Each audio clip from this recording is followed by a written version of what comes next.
अस्सलामु अलैकुम वरहमतुल्लाहि वबरकातुहू। बिस्मिल्लाहिर्रहमानिर्रहीम। अल्हम्दुलिल्लाहि रब्बिल आलमीन वस्सलातु वस्सलामु अला सय्यिदिल मुरसलीन नबीना मुहम्मद व अला आलिहि व सहबिहि अजमाइन। अम्मा बाद फ़क़द क़ाल अल मुअल्लिफ़ रहिमहुल्लाहु तआला व अन अश-शाअबी रहिमहुल्लाह अन फ़ातिमा बिन्त क़ैस रज़ियल्लाहु अन्हा अनिन नबी सल्लल्लाहु अलैहि वसल्लम फ़िल मुतल्लक़ाति सलासा लैसा लहा सुकना वला नफ़क़ा। রাওয়াহু মুসলিম। মহান আল্লাহ সমস্ত প্রশংসা, সালাত এবং সালাম নাযিল হুসেন মুহাম্মদ রাসূলুল্লাহ সাল্লাল্লাহু আলাইহি ওয়াসাল্লামের উপর।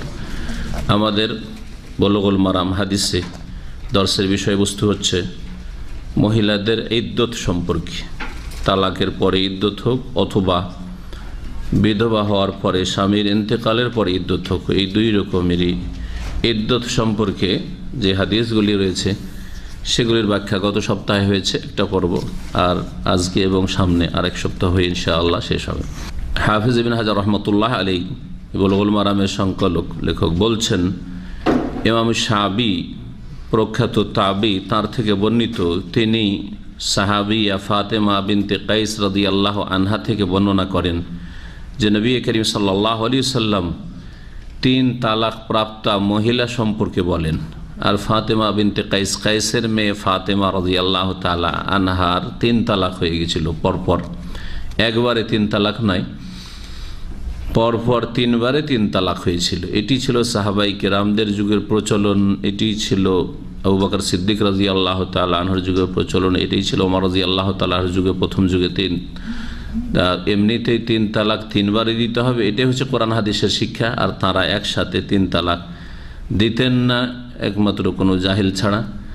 আর 3 তালাক হইতো না, 100 তালাক দিলেও একবারে দিলে 1 তালাকই হইতো। পরে যখন ওমর রাদিয়াল্লাহু তাআলা কিছু লোককে দেখলেন যে এরা একবারই ফাইনাল করে দিতে চায়, একসাথে 3, একসাথে 10, 20, 50, 100 তালাক দিতেই থাকে, তো ওদের শাসনমূলক তাজিরি ব্যবস্থা তার খেলাফত আমলেতে নির্দেশ দিলেন। সেটা শরীয়তি বিধান নয়, কারণ ওমর রাদিয়াল্লাহু তাআলা আনহুর এই অধিকার নেই যে তিনি শরীয়তের বিধান পরিবর্তন করবেন, যার উপর রাসূলুল্লাহ সাল্লাল্লাহু আলাইহি ওয়াসাল্লাম সাহাবায়ে কেরামদেরকে বা উম্মতে মুসলিমাকে ছেড়ে গেছেন। স্পষ্ট কথা, তাই না? রাসূলুল্লাহ সাল্লাল্লাহু আলাইহি ওয়াসাল্লাম যে হুকুম বিধানের ওপর, হালাল হারাম জায়েজ না জায়েজ যের ওপর ছেড়ে গেছেন, তার ওপর আর কারো হস্তক্ষেপের অধিকার আছে কি? কারণ নেই। নবী সাল্লাল্লাহু আলাইহি ওয়াসাল্লাম ইন্তেকালের সাথে ওহীর দরজা বন্ধ হয়ে গেছে। তাহলে তিনি সেটা শরীয়তের বিধান রচনা করেননি বা নবী সাল্লাল্লাহু আলাইহি সাল্লামের বিরুদ্ধাচরণ করেনি, বরং লোকজনের কিছু লোকের বদ অভ্যাস যখন দেখলেন যে এরা খুব বাড়াবাড়ি করছে তালাক নিয়ে, তখন তাদের শাস্তিমূলক, এটা খলিফাতুল মুসলিমিনের আমিরুল মুমিনের পক্ষ থেকে নির্দেশ। আর এই রকম মুসলিম শাসকের শাসন করার, শাস্তি দেওয়ার অধিকার আছে, যেগুলোকে তাজির বলা হয়। যেসব ক্ষেত্রে শরীয়তি দণ্ডবিধান নেই কিন্তু মানুষ অন্যায় কাজ করছে, তাদের শাস্তিকে তাজির বলা হয়। হদুদ যেগুলো নির্ধারিত দণ্ডবিধান, চোরের হাত কাটা, হত্যার বদলে হত্যা, ব্যভিচারকারীর শাস্তি বিবাহিত হোক অবিবাহিত হোক, এগুলি হচ্ছে হদুদ। আর হদুদের পর অতিরিক্ত যে শাস্তিগুলো রয়েছে, এমন এমন অপরাধ যে অপরাধগুলোর উপর কোনো দণ্ডবিধান সুনির্ধারিত নেই, সুনির্দিষ্ট নেই শরীয়তে। আল্লাহ পাক এইরকম কোনো বিধান দেননি, কিন্তু সেগুলি অপরাধ। তাহলে শাসকের অধিকার আছে অপরাধীগুলিকে শাস্তি দেওয়া বিভিন্ন রকমের, সেটা জেল হাজতি হোক অথবা সেটা বেত্রাঘাতী হোক, আর সেটা আর্থিক যেটাকে বলা হয় ফাইন বা পেনাল্টি হোক, অথবা এই ধরনের কোনো আদেশ যে তোমাকে তোমার স্ত্রী থেকে বঞ্চিত করে দেব, সেটাও হোক। এটি ছিল তাজিরি আইন। আমি ওমর রাদিয়াল্লাহু তাআলা এই বিষয়ে বিস্তারিত আলোচনা হয়েছে। যাই হোক, এই মহিলার 3 তালাক হয়েছিল, তৃতীয়বার তালাকে ফাইনাল। তারপরে তিনি জিজ্ঞেস করলেন রাসূলুল্লাহ সাল্লাল্লাহু আলাইহি ওয়াসাল্লামকে যে 3 তালাক আমাকে আমার স্বামী দিয়েছে, এখন কি তার বাড়িতে আমি থাকতে পারবো বা তার কাছে আমি বাসস্থানের দাবি করতে পারবো, আমার ভরণ পোষণের দায়িত্ব বা ভরণ পোষণের দাবি করতে পারবো যে আমাকে খাওয়া খরচ দাও, আমাকে থাকার জায়গা দাও, নাকি শেষ? রাসূলুল্লাহ সাল্লাল্লাহু আলাইহি ওয়াসাল্লাম বললেন, লাইসা লাহা সুকনা ওয়ালা নাফকা। 3 তালাক প্রাপ্তা যখন তৃতীয় তালাক হয়ে যাবে, তখন আর স্বামীর কাছে ফিরে যাওয়ার সম্ভাবনা আছে কি? সম্ভাবনা নেই। যখন সম্ভাবনা নেই, তার বাড়িতে একদিন থাকারও কোনো যুক্তি নেই, তার সাথে কোনো রকমের যোগাযোগ আছে কি? বৈবাহিক কোনো বন্ধন আছে? শেষ হয়ে গেছে, ফাইনাল হয়ে গেছে। এক তালাকের পরে 3 মাসিক বা 3 মাস পর্যন্ত, বা 2 তালাকের পরে 3 মাসিক পর্যন্ত একটা সম্ভাবনা আছে যে ফিরিয়ে নিলে কি হতে পারে, তার স্ত্রী তার ফিরিয়ে নিতে পারে। তাহলে একটা সম্ভাবনা আছে, এই জন্য কাছাকাছি থাকবে। এবং এই সময়টা যেহেতু অন্য জায়গায় বিবাহ বসতে পারছে না, তাহলে ওই মহিলা যাবে কোথায়? ওকে বাসস্থান দিতে হবে। এই ফরজ দায়িত্ব কাকে দেওয়া হবে? তার তালাক দাতা স্বামীকে দেওয়া হবে। কিন্তু 3 তালাক দিয়ে যখন ফাইনাল করে দিল, তখন যে কোনো জায়গায় বিবাহ বসতে পারবে। এই সময়টা আর আগের স্বামীর কোনো রকমের দায়িত্ব নেই, তার খরচ খরচার, না খাওয়া দাওয়া, না বাসস্থানের, না চিকিৎসার ইত্যাদি। এই সময় যতদিন বিয়ে না হয়েছে, তাহলে এর দেখাশোনা কে করবে? ওই মহিলার বাবা। বাবা যদি না থাকে, মায়ের ওপর কোনো খরচের দায়িত্ব নেই। ভালো করে শোনো, মহিলার ওপর কোনো ইসলামী দায়িত্ব নেই। আমাদের দেশের লোকের মায়ের ওপর বোঝা চাপে দিয়ে বাবা মা বললেন, তাই না? মায়ের ওপর কিসের দায়িত্ব আছে? তার মাকে তাহলে চাকরি করতে হবে, না হলে ভিক্ষা করতে হবে, খাওয়ার জন্য না। এসে চলে দেন, বিনা এসে থাকা যাবে না। যদি বাপ না পারে, ভাইয়েরা আছে সাবালক, রোজগার করে, ভাইদের উপর ফরজ। জি হ্যাঁ, ভাই যদি না থাকে, চাচারা আছে, তারাও নেই, চাচা তো ভাইরা নেই, দাদা আছে, দাদা থাকলে তো চাচার আগে দাদার উপর ফরজ হবে। দাদা যদি সচ্ছল হয় তাহলে। যদি কেউ না থাকে, তো রাসূলুল্লাহ সাল্লাল্লাহু আলাইহি ওয়াসাল্লাম বলছেন, ফাস-সুলতান ওয়ালিয়্যু মান লা ওয়ালিয়া, যার অভিভাবক নেই তার অভিভাবক হচ্ছে শাসক, সরকার। সরকারের উপর ফরজ, ভাতা দেবে দাদা, এটা মুসলিম সরকারের উপর ফরজ। অসহায় কোনো মহিলাকে, কোনো মেয়েকে আল্লাহ পাক ছেড়ে দেননি যে তার দেখাশোনার দায়িত্ব কার ওপর নেই। তোমাকে খেটে খেতে হবে, কারখানায় যেতে হবে। ইসলামে এই রকমের কোনো রকমের সুযোগ নেই, কারো না কারো ফরজ হয়ে আছে তার। এইভাবে আল্লাহ সম্মানিত করেছেন নারী জাতিকে, মেয়েদেরকে। পক্ষান্তরে অমুসলিম সমাজে দেখেন, সুবহানাল্লাহ, বিবাহিতা, তারপরেও কলকারখানায় কাজ না করলে, চাকরি না করলে স্বামী খেতে দেবে না।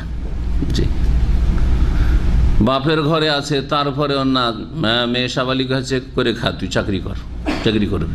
তাদেরও মন মানসিকতা এরকম হয়েছে, আর বাপ মায়েরও মন মানসিকতা হয়েছে যে আমার মেয়েরও একটা ইনকাম সোর্স, জি, এদের মাধ্যমে ইনকাম করতাম। যার ফলে আজকে যে নারীরা ধর্ষিতা হচ্ছে বা নারী নির্যাতন হচ্ছে, সুবহানাল্লাহ, এই আল্লাহর বিধান, আল্লাহর যে সীমানা রয়েছে, সীমানা লঙ্ঘন করার কারণে আল্লাহর বিধান অমান্য করা। লাইসা লাহা সুকনা ওয়ালা নাফাকা, নবী সাল্লাল্লাহু আলাইহি ওয়াসাল্লাম বললেন যে 3 তালাক প্রাপ্ত আর না তার জন্য স্বামীর ওপর বাসস্থানের দায়িত্ব আছে, ওয়ালা নাফাকা, না তার খরচের কোনো দায়িত্ব আছে, যে খাওয়া দাওয়া দিতে হবে, চিকিৎসা দিতে হবে, বস্ত্র দিতে হবে। রাওয়াহ মুসলিম, সহিহ মুসলিমের হাদিস।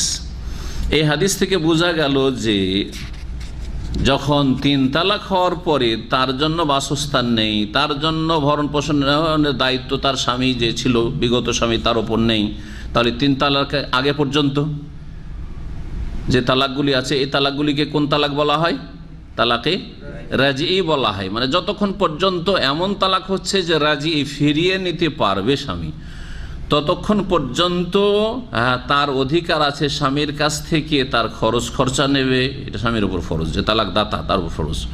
এবং সে তার বাসা নেবে, তার বাড়িতেই থাকবে, যাতে করে কাছাকাছি থাকলে দূরত্ব সৃষ্টি না হয়, বরং কাছাবার একটা সুযোগ হয়। হতে পারে যে সেও তার ভুল বুঝতে পারবে, মহিলা যদি তার ভুল থাকে, স্বামী তার ভুল বুঝতে পারবে, অথবা স্বামী তার ক্ষেত্রে তার নরম হবে ইত্যাদি, চোখের সামনে থাকলে। আর এটা প্রাকৃতিক বিষয়, স্বামী স্ত্রীতে দূরত্ব থাকলে সম্পর্ক, দূরত্ব আছে আর যোগাযোগ রাখে না, সম্পর্ক হালকা হয়ে যাবে। তখন পাপের রাস্তা, যদি আল্লাহর ভয় না থাকে, তো পাপের রাস্তা তখন প্রশস্ত হইতে পারে। কেন তালাকে রাজই, যাকে এমন তালাক দেওয়া হয়েছে তাতে ফিরিয়ে নিতে পারবে স্বামী, এই অবস্থায় স্বামীর ওপর তার ভরণ পোষণ এবং বাসস্থান ফরজ, এর ওপর উম্মাতে মুসলিমার আলেমদের ইজমা, ঐক্যমত রয়েছে। কেন? লিআন্নাহা লা তাজালু তুতাবারু ফি ইদাদিজ যাওজাত, কারণ এখনও সে ওই লোকের তালাক দাতার স্ত্রী, যতক্ষণ পর্যন্ত বিচ্ছিন্ন হয়নি। আল্লাহ রাব্বুল আলামিন সূরা তালাকে এই বিধানগুলি বর্ণনা করেছেন, কোরআনে এই হুকুমগুলি রয়েছে। ইয়া আইয়ুহান নাবিয়্যু ইযা তাল্লাকতুমুন নিসা, হে নবী, যখন তোমরা নারীদেরকে তালাক দেবে। সম্বোধন করেছেন আল্লাহ নবীকে, আর তারপরে বলছেন বহু বচন দিয়ে বলছেন তাল্লাকতুম, তোমরা যখন তালাক দেবে। তার মানে এখানে নবী সাল্লাল্লাহু আলাইহি সাল্লামকে প্রাথমিক সম্বোধন করার পরে পুরো উম্মতকে বলা হচ্ছে যে তুমি অথবা তোমার উম্মতের যে কেউ তালাক যখন দেবে ফাতাল্লিকুহুন্না লিইদ্দাতিহিন্না, তাদের তালাক দেবে তাদের ইদ্দতের সময়, হ্যাঁ, মানে পবিত্র হওয়ার পরে সহবাসে না করি, মাসিক অবস্থায় নয়, আর এমনও পবিত্রতাই নয় যে পবিত্র সহবাস হয়েছে। এটা হচ্ছে সুন্নতি তালাকের তরিকা সময়। ওয়া আহসুল ইদ্দাতা, এবং ইদ্দত গণনা করে রাখো, কখন ইদ্দত শেষ হচ্ছে এসব গণে রাখতে হবে। ওয়াত্তাকুল্লাহ রাব্বাকুম, আল্লাহকে ভয় করো যিনি তোমাদের প্রতিপালক। লা তুখরিজুহুন্না মিন বুয়ুতিহিন্না, এবং তাদেরকে তাদের ঘর থেকে বের করে দিও না, বহিষ্কার করিও না। সম্বোধন করা হচ্ছে কাকে? তালাক দাতাকে, স্বামীদেরকে বলা হচ্ছে যে লা তুখরিজুহুন্না মিন বুয়ুতিহিন্না, যাদেরকে তালাক দিয়েছো, এক তালাক, দুই তালাক, এদেরকে বাড়ি থেকে বের করিও না। ওয়ালা ইয়াখরুজনা, আর তারা নিজেরাও বেরিয়ে যাবে না। আমাদের সমাজের মহিলারা মাসলা জানে না, দিনের পড়ে না, এত খবর রাখে না, যার ফলে এক তালাক দিলে কাঁদতে কাঁদতে বাপের বাড়ি টান দিল, করে না, চলে গেল বাড়ি, না ওর বাড়িতে থাকবে। ওয়ালা ইয়াখরুজনা, আল্লাহ বলছেন না বহিষ্কার করবে না, তারা বেরোবে, তারাও বের হবে না। ইল্লা আন ইয়াতিনা বিফাহিশাতিন মুবায়্যিনাহ, তবে যদি স্পষ্ট অশ্লীলতায় লিপ্ত হয়। আপনার বাড়িতে আছে আপনার স্ত্রী, হ্যাঁ, তালাক দিয়েছেন তাকে, আর তারপরে সে অশ্লীলতায় লিপ্ত, অন্যের সাথে প্রেম আলাপ করছে, হ্যাঁ, অথবা অন্য কাউকে ডেকে নিয়ে এসে গল্প করছে, এইরকম যদি পরিস্থিতি দেখা যায় তাহলে রাখা যাবে না। তখন সে তার যে অধিকার ছিল এই তালাকদাতা স্বামীর ওপর, যে বাসস্থান পাবে এবং তার খরচ খরচা পাবে, খাওয়া দাওয়া বস্ত্র, সেটা থেকে বঞ্চিত হয়ে যাবে, এটা তার শাস্তি। তখন তাকে বাড়ি থেকে বের করে দেন। সূরা তালাক প্রথম আয়াত। জি,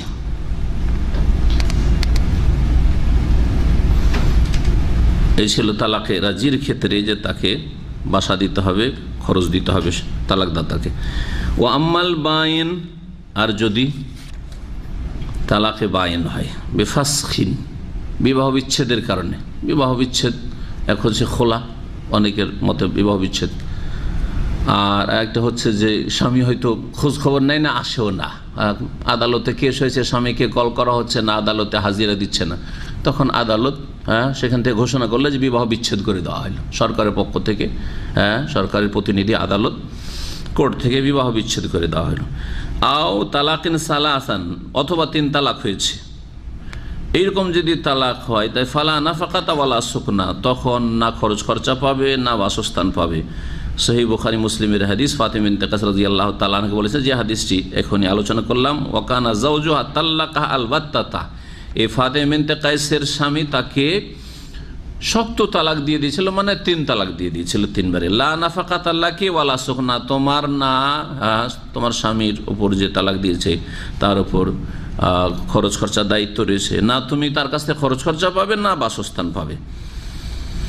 ইমাম ইবনে কাইয়িম রাহমাতুল্লাহ আলাইহি বলছেন, আল বাইন লা নাফকাতা লাহ, যে বিচ্ছিন্ন হয়ে গেছে, বিচ্ছিন্ন। আরেকটা হচ্ছে যে 1 তালাকই দিয়েছে, 1 তালাক দেওয়ার পরে 3 মাসিক পার হয়ে গেছে, বা 3 মাস পার হয়ে গেছে, তাহলে এখন কি তার স্ত্রী আছে? না, স্ত্রী নেই।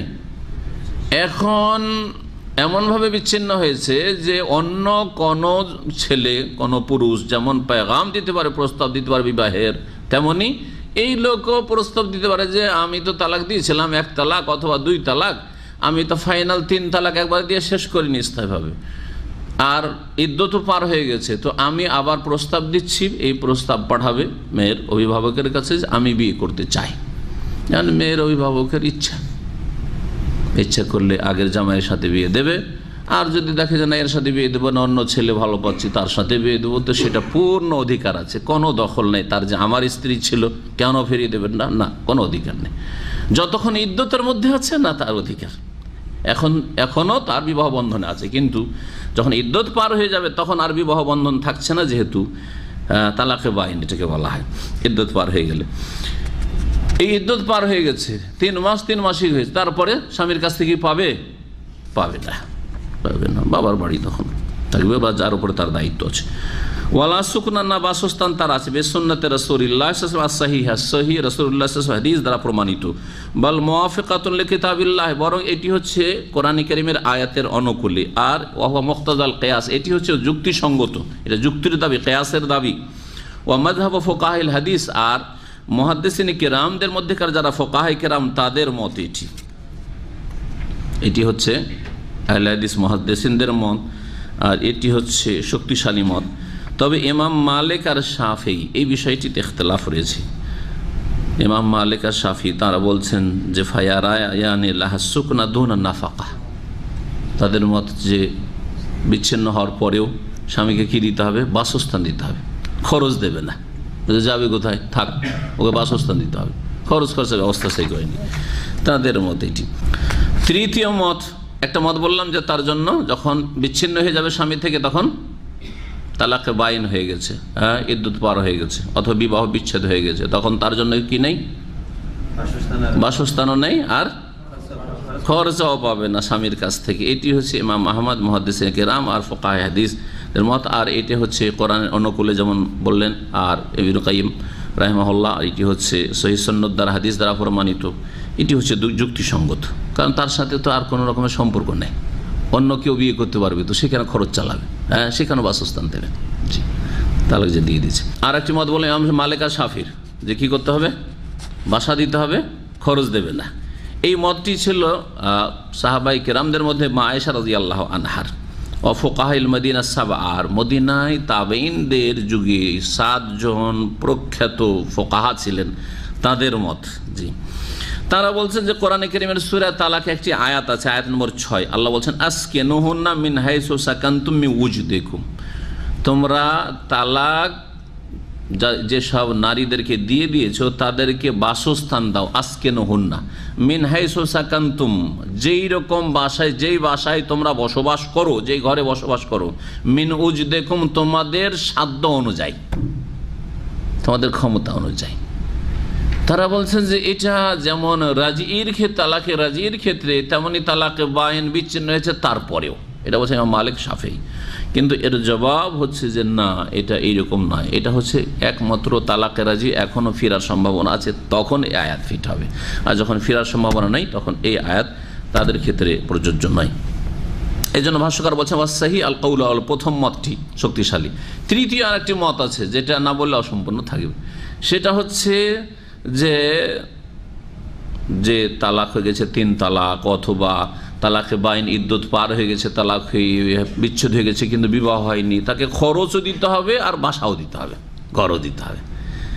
আন্নাল্লাহ নাফাকা ওয়া সুকনা, এই মতটি হচ্ছে হানাফি মাযহাব, আর এটি ওমর রাদিয়াল্লাহু তাআলা থেকে বর্ণিত, ইবনে মাসউদ রাদিয়াল্লাহু আনহু থেকে বর্ণিত, এটি হচ্ছে তাবি ইবনে আবি লাইলা থেকে বর্ণিত, সুফিয়ান সাউরীর মত। এই মহিলা ফাতেমা বিনতে কায়েস রাদিয়াল্লাহু তাআলা আনহা যখন তার এরকম তালাক হলো, রাসূলুল্লাহ সাল্লাল্লাহু আলাইহি সাল্লামের এই হাদিসটি নবী সাল্লাল্লাহু আলাইহি ওয়াসাল্লামের কাছে জিজ্ঞেস করেছিলেন আমি পাবো কিনা তার কাছ থেকে, বাসা পাবো কিনা, থাকার জায়গা পাবো কিনা, খরচ পাবো কিনা। তো নবী সাল্লাল্লাহু কি বলেছিলেন? লাইসা লাকি নাফাকা ওয়ালা সুকনা, বুখারী মুসলিমের হাদিস। উমর রাদিয়াল্লাহু তাআলার জামানায় এই মহিলা যখন এই হাদিস শোনালেন, তো উমর রাদিয়াল্লাহু তাআলা এই মাসলা ঘটনাটা জানা ছিল না। তখন তিনি বললেন যে একটা মহিলার কথা, মহিলা মুখস্থ রেখেছে না রেখেছে, কি ভুল কথা বলছে, তার কথাতে আমরা ফতোয়া দেব? কোরআনে কারীমে আল্লাহ বলছেন যে তাদের খরচ দাও, তাদেরকে বাসস্থান দাও, এই সূরা তালাকের আয়াতগুলি তিনি বলে না না দাও কিতাব রব্বিনা লিকাউলি ইমরাতিন নাসিয়াত আম জাহিলাত, আমরা আমাদের রবের কিতাবের কথা, কোরআনের কথা ছাড়তে পারবো না একটা মহিলার কথা শুনে, কথা বলেছিলেন। তো এই জন্য ইখতিলাফ হয়েছে। যাই হোক, সঠিক মত এই ক্ষেত্রে বললাম যে যখন বিচ্ছিন্ন হয়ে গেছে তখন যেহেতু স্বামীর সাথে তালাকদাতার সাথে তার কোনো সম্পর্ক নেই, ফিরারও সম্ভাবনা নেই, সুতরাং তার দায়িত্ব নেই।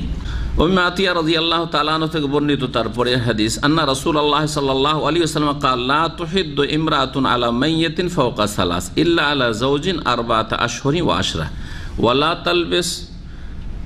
তালবেসু সাওবান মাসবুগান ইল্লা সাওবা আসবিন ওয়ালা তাকতাহিলু ওয়ালা তামাসসু তিবান ইল্লা ইযা তাহরাত নুবজাতাম মিন কুসতিন আও আযফারিন মুত্তাফাকুন আলাইহি ওয়া হাযা লাফযু মুসলিম ওয়া লি আবি দাউদ ওয়া নাসাই মিন আয-জিয়াদা ওয়ালা তাখতাদিবু ওয়া লিন নাসাই ওয়ালা তামতাশিতু।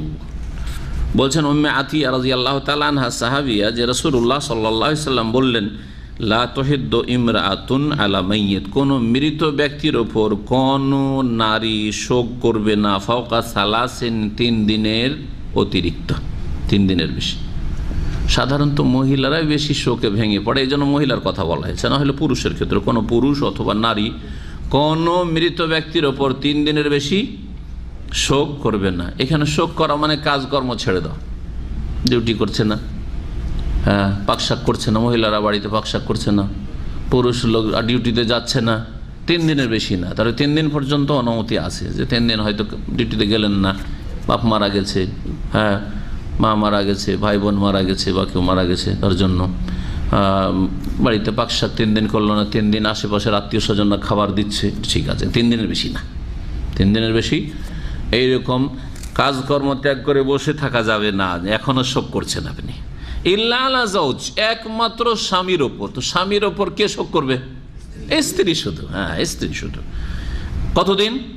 আরবাতা আশহরিন ওয়া আশরা, 4 মাস 10 দিন। কিন্তু 4 মাস 10 দিন সেই পাকশাক করবে না, পেট নেই, না খাবে।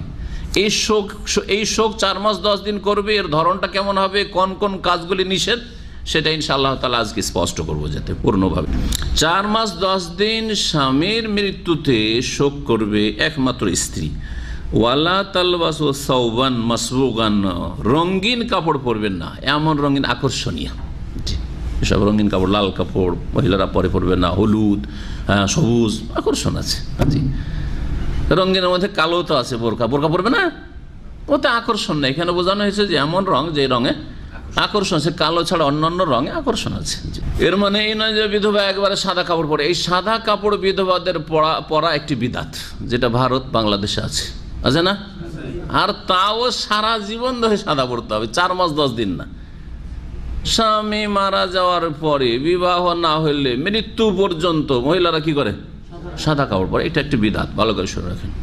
4 মাস 10 দিন ঠিক আছে, সাদা কাপড় পরতে পারে, সাদা সিধা হালকা কাপড় পরবে, যেগুলিতে আকর্ষণ না থাকে। কিন্তু 4 মাস 10 দিন পরে যে কোনো ধরনের কাপড় পরতে পারে। বিবাহ বসু বিবাহ না করলেও রঙিন কাপড় পরবে না। ইল্লা সাওবা আসবিন, তবে এমন কাপড় পরতে পারবে যেই কাপড়ে সুতা পাকিয়ে রঙানো হয়। একটা হচ্ছে সুতা বিনা পাকাতে রঙা, আর একটা সুতা পাকিয়ে নেওয়ার পর রঙানো, হ্যাঁ, তাতে ভিতরে রংটা ঢুকবে না যদি শক্ত করে পাকানো থাকে ওইভাবে, ওপরে হয়তো হালকা রংটা থাকলে। এইরকম হালকা রং, আর সেটা যদি সাদা কাপড়ের সাথে যদি বোনানো হয়, তাহলে সেটা রং হালকা থাকবে, এরকম বলছেন ভাষ্যকার। যে এইরকম কাপড় হয়তো ইয়ামান দেশে তৈরি হতো, বরুদুন ইয়ামানিয়া, ইয়ামান দেশে সাধারণত তাঁতিরা ইয়ামান দেশ থেকে আরব দেশে, মক্কা মদিনা এইসব এলাকায় কাপড় আসতো।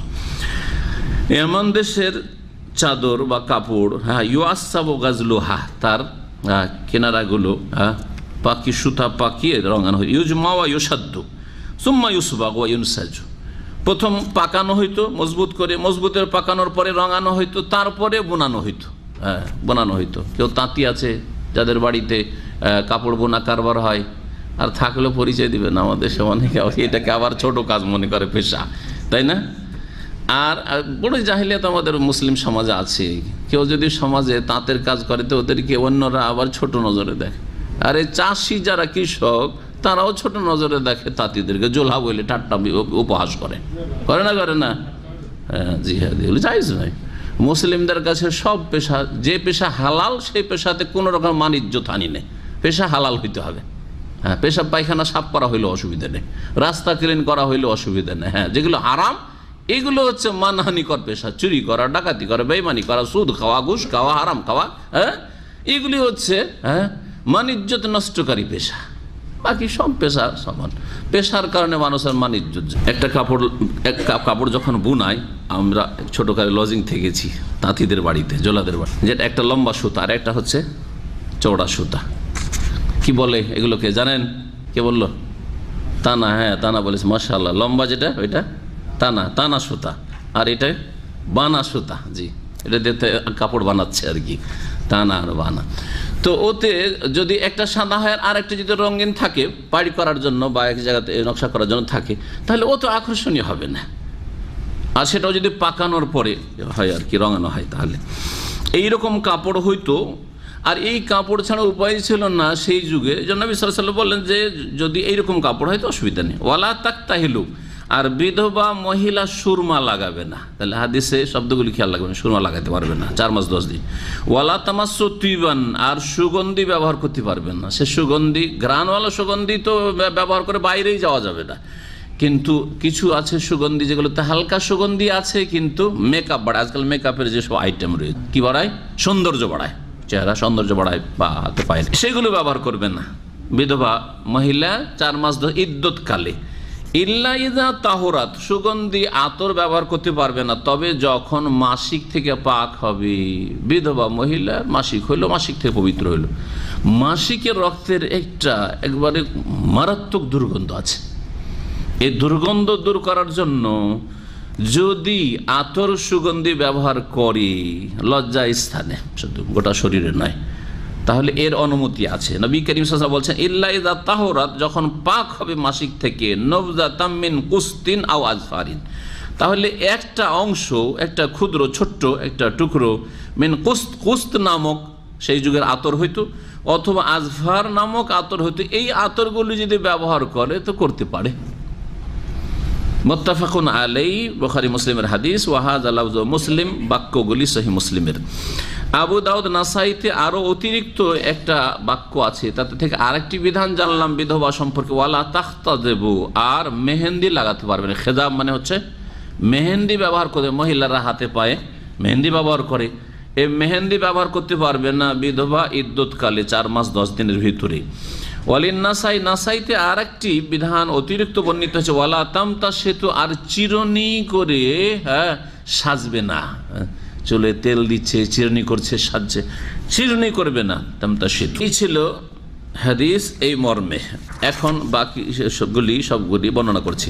এখানে কুস শব্দটি আসল আর আজফার 2 রকমের আতরের কথা। এই আতরগুলি সম্পর্কে ভাষ্যকার বলছেন যে কুস্ত হচ্ছে দারবু মিনাতিব, এক ধরনের সুগন্ধি, তৈয়বুর রাহিয়া, যার ঘ্রাণ খুব সুন্দর, যেটা নেফাস থেকে যখন পাক হয় মানুষ, মহিলারা বাচ্চা ভূমিষ্ঠ হওয়ার পরে ব্লিডিং হইলো, রক্ত আসল নেফাসের, আর তারপরে যখন পবিত্র হয় তখন ব্যবহার করতো ওই যুগে।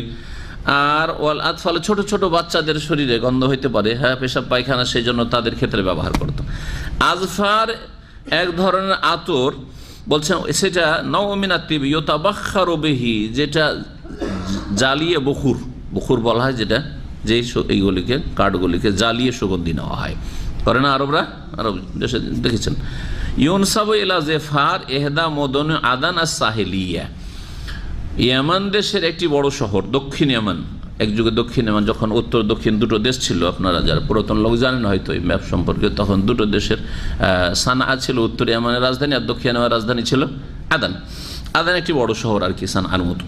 তো এই আদান যে সামুদ্রিক এলাকার একটি শহর রয়েছে, এই শহরে একটি এলাকার নাম হচ্ছে জেফার।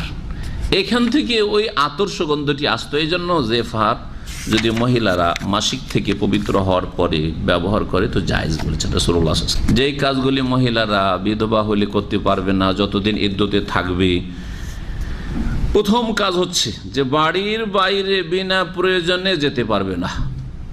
বিধবা মহিলা বাড়ির বাইরে বিনা প্রয়োজন, প্রয়োজন কি? প্রয়োজন হচ্ছে ধরেন চিকিৎসা, খাওয়া দাওয়া, কেনাকাটার জন্য যেতে হবে, মুদিখানার দোকানে যেতে হবে, ছেলে নেই বা কোনো আত্মীয় স্বজন নেই যে কিনে দেবে, যেতে পারবে। এখানে যেমন বাকালতে যাচ্ছে অথবা মার্কেটে কোনো কিছু কেনাকাটার জন্য যেতে পারে। এগুলো হচ্ছে হাজার প্রয়োজন। এই ধরনের কোনো প্রয়োজন যদি হয়, স্কুলে মাদ্রাসায় ছেলে মেয়েকে দিয়ে আসতে হবে, নিয়ে আসতে হবে, প্রয়োজন, প্রয়োজন। জি, বাপের বাড়ি যাওয়া, বাপের বাড়ি যাওয়া প্রয়োজন নয়, জরুরি না। না, রাত তো কাটাতে পারবে না, গেলে ফিরে আসতে হবে। যদি কি অসুস্থ হয় তাকে দেখতে গেল, অসুস্থ ব্যক্তিকে, কোনো মুসলিমকে অসুস্থ হলে দেখতে যাওয়া, আর আত্মীয় স্বজন যদি হয় মা বোন ইত্যাদি, তাহলে দেখতে গেল তো জায়েজ, কিন্তু দিনে দিনে ফিরে আসতে। প্রথম বিধান হচ্ছে আল বাকা ফিল বাইত, বাড়িতেই অবস্থান করতে হবে 4 মাস 10 দিন, বাড়ির বাইরে বিনা প্রয়োজনে যাবে না। 2 নম্বর কাজ হচ্ছে যেটা করতে পারে সেটা হচ্ছে সুগন্ধি লাগাতে পারবে না, সুগন্ধি লাগাতে পারবে না। 3 নম্বর হচ্ছে যে মেহেন্দি লাগাতে পারবে না। 4 নম্বর হচ্ছে যে অলংকার ব্যবহার করতে পারবে না, অলংকার। এই জন্য আমাদের দেশের বিধবা মহিলারা যেমনই স্বামীর ইন্তেকাল হয় বা ইন্তেকাল খবর আসে তখন কি করে, যে অলঙ্কারগুলি পরে আছে সব খুলে ফেলে। সারা জীবন খোলা থাকবে না, কতদিন? ইদ্যত পর্যন্ত 4 মাস 10 দিন। 4 মাস 10 দিন। 5 নম্বর হচ্ছে যে আকর্ষণীয় পোশাক পরিধান করতে পারবে না। যেসব পোশাকের রঙে নকশায় আকর্ষণ আছে, জি, এরকম ব্যবহার করতে পারবে না। 6 নম্বর হচ্ছে সুরমা লাগাতে পারবে না। 6 নম্বর হচ্ছে সুরমা, কারণ সুরমাতে কি আছে? সৌন্দর্য আছে, সুরমাতে আকর্ষণ আছে, চোখ সুন্দর লাগে দেখতে। জি, আপনি লাগিয়ে দেখেন, সুরমাতে আপনি দেখেন আয়নার সামনে নিজেকে, আর সুরমা লাগার পরে দেখেন সুন্দর লাগে। তো সুরমা লাগা, এটা সুরমা তাহলে চিকিৎসার জন্য নয়, সুরমা হচ্ছে কিসের জন্য? সৌন্দর্যের জন্য। এই জন্য লাগাতে পারবেন না। তাহলে ড্রপ যদি ব্যবহার করে অসুখের জন্য, পারবে না? পারবে না, পারবে, কারণ এটা হচ্ছে চিকিৎসার জন্য। হ্যাঁ, চিকিৎসা করতে পারবে। জি। 7 নম্বর যে কাজটি করতে পারবে না সেটা হচ্ছে বাড়ির বাইরে, যেই বাড়িতে তার কাছে খবর পৌঁছেছে স্বামীর ইন্তেকালের, ওই বাড়িতেই তাকে বসবাস করতে হবে, যদি থেকে সেখানে থাকা সম্ভব হয়। স্বামীর বাড়িতে ছিল, সেখানে খবর পৌঁছেছে, শুধু বাবার বাড়ি যেতে পারবে না। হ্যাঁ, বাবার বাড়িতে ছিল আর সেখানে খবর পৌঁছেছে, আর স্বামী বাড়িতে মারা যায়নি, স্বামী বাড়ি, তাহলে স্বামী ঘরে চলে আসবে স্বামীকে দেখার জন্য, কিন্তু ওই স্বামী বিদেশে মারা গেছে, যেখানে খবর পৌঁছেছে সেখানে থাকবে 4 মাস 10 দিন ধরে। 7 নম্বর যেটি হারাম বিধবা মহিলার জন্য সেটা হচ্ছে ঘরের বাইরে কোথাও রাত কাটানো, কোনো মতে জায়েজ নাই, কোনো মতে যায় না। কয়েক বছর আগে এক মহিলা কামেল পরীক্ষা দেবে, কামেল পরীক্ষা দিবে, আর ঠিক পরীক্ষা পড়েছে বিবাহিতা, ওর স্বামী ইন্তেকালের পরে ইদ্যতে 4 মাস 10 দিনের মধ্যে পরীক্ষা পড়েছে, কামেল পরীক্ষা।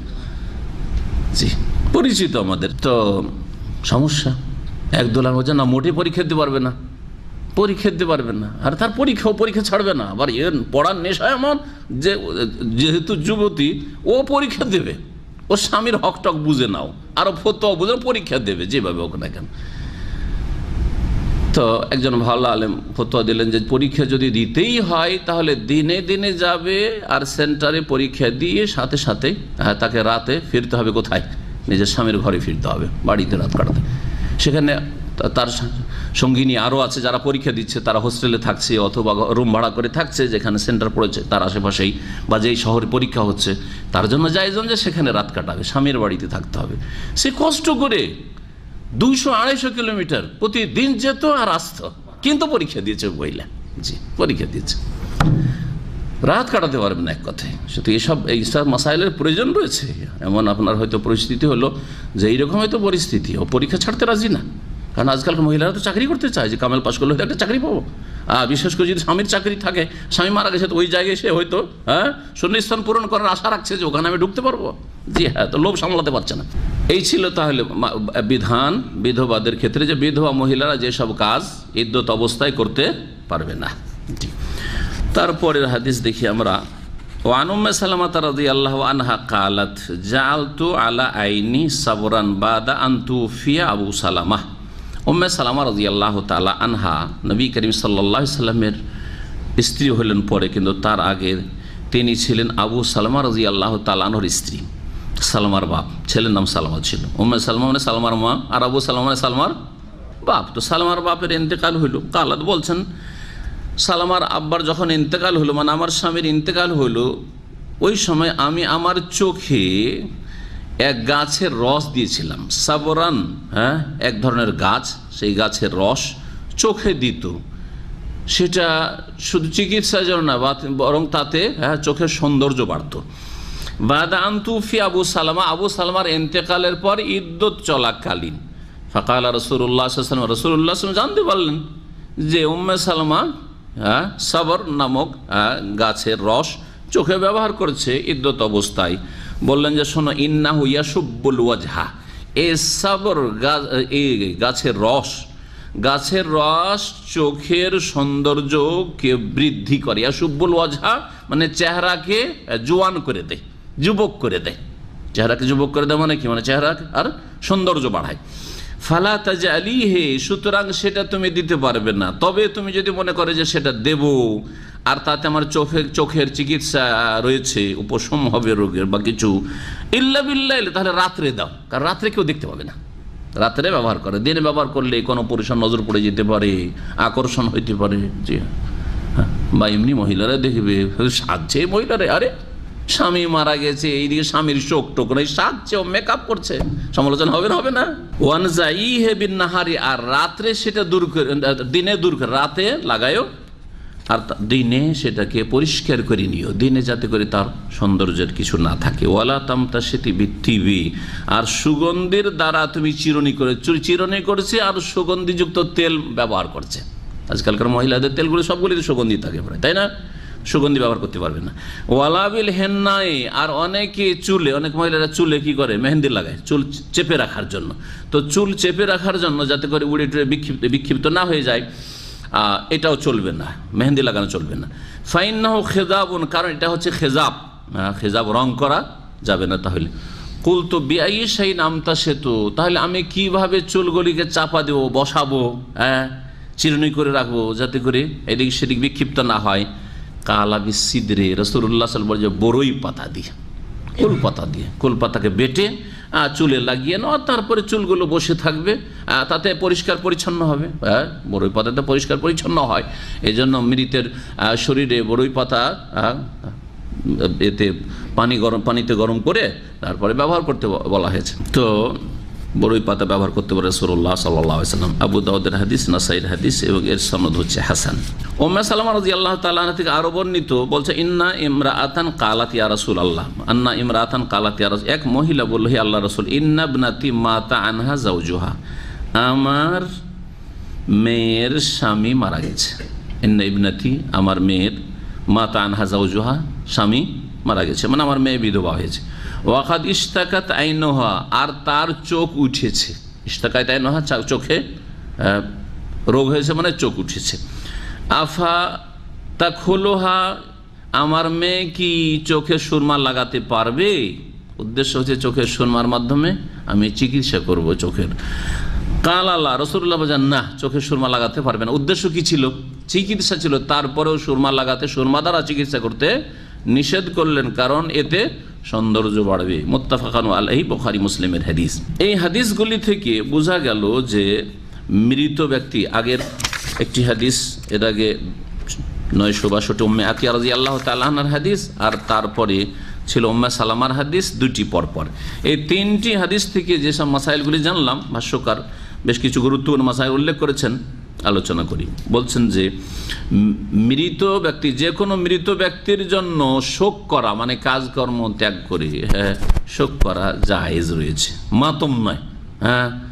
যে সম্মিলিতভাবে কান্না করবেন উচ্চ স্বরে, বুক চাপড়াবেন অথবা মুখ চাপড়াবেন, গালে মারবেন, এইসব হারাম, সবসময় হারাম, 1 মিনিটের জন্য জায়েজ নয়। এইরকম বয়ান করে কান্না করা, নাম ধরে গুণ বয়ান করে, বর্ণনা করে কান্না করা, যেগুলি আমাদের দেশের কুসংস্কার রয়েছে, এগুলি হারাম। এগুলির কারণে মৃত ব্যক্তিকে, মাইয়েতকে শাস্তি হয় কবরে, যদি মৃত ব্যক্তি জানে যে এগুলো করবে আর বাধা না দিয়ে যায়। স্বামী ছাড়া অন্যের জন্য 3 দিনের বেশি জায়েজ নয়, 3 দিন শোক করা জায়েজ, বা 3 দিনের কম। কিসের জন্য? যাতে করে মনের শোকটা হালকা হয়, এবং আত্মীয়তার যে একটা সম্পর্ক আছে, সে আত্মীয়র হকটাও আদায় করা হয়। 3 দিনের বেশি শোক করা জায়েজ নয়। ওজুবুল ইহদান আলা জৌজ, স্বামীর জন্য শোক করা ফরজ। কতদিন? মুদ্দাতা আরবাতে আশহরিন ও আশরা, 4 মাস 10 দিন। আর শোকের ধরনটা কেমন হবে সেটাও বললাম।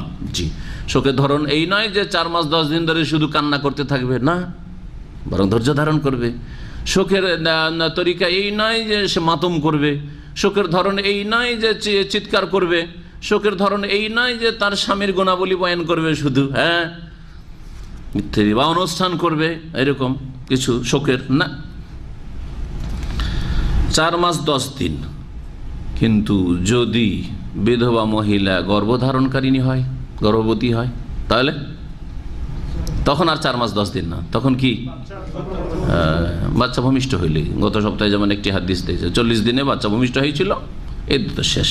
মহান আল্লাহ সূরা বাকার আয়াত নম্বর 234 ইরশাদ করেছেন, আর মনে হয় এর আগেও গত সপ্তাহে আয়াতটি এসেছিল, আল্লাযীনা ইয়াতাওয়াফাউনা মিনকুম, তোমাদের মধ্য থেকে কোনো পুরুষ যদি মারা যায়, ওয়াযারুনা আজওয়াজান, আর স্ত্রী ছেড়ে যায়, ইয়াতারাব্বাসনা বিআনফুসিহিন্না, তাহলে তারা অপেক্ষা করবে, বিয়ে বসতে পারবে না, আরবাআতা আশহুরি ওয়া আশরা, 4 মাস। গর্ভবতী সম্পর্কে আল্লাহ বলছেন যদি বিধবা গর্ভবতী হয়, ওয়া উলাতুল আহমালে, গর্ভধারণকারিণী, আজালুহুন্না, তাদের মিয়াদ বা তাদের ইদ্দত হচ্ছে ইয়াদানা হামলাহুন্না, বাচ্চা প্রসব হওয়া পর্যন্ত। সূরা তালাক আয়াত নম্বর 4। বিধবা মহিলা 4 মাস 10 দিন শোক করবে।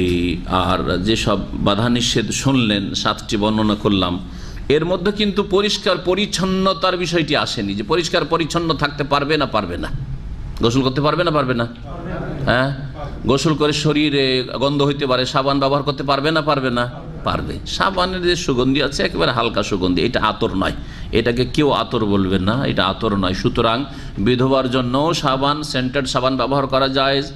এইরকমই আর একটি মশলা শুনে রাখেন, হজ উমরা, বিশেষ করে হজে গিয়ে কিছু লোক আছে এত সতর্ক, ওর জন্য স্পেশাল হজ মৌসুমের সাবানই মার্কেটে পাওয়া যায়। এমন সাবান ব্যবহার করছে যেই সাবানে সামান্য একটু যেন সুগন্ধি না থাকে, এটা বাড়াবাড়ি।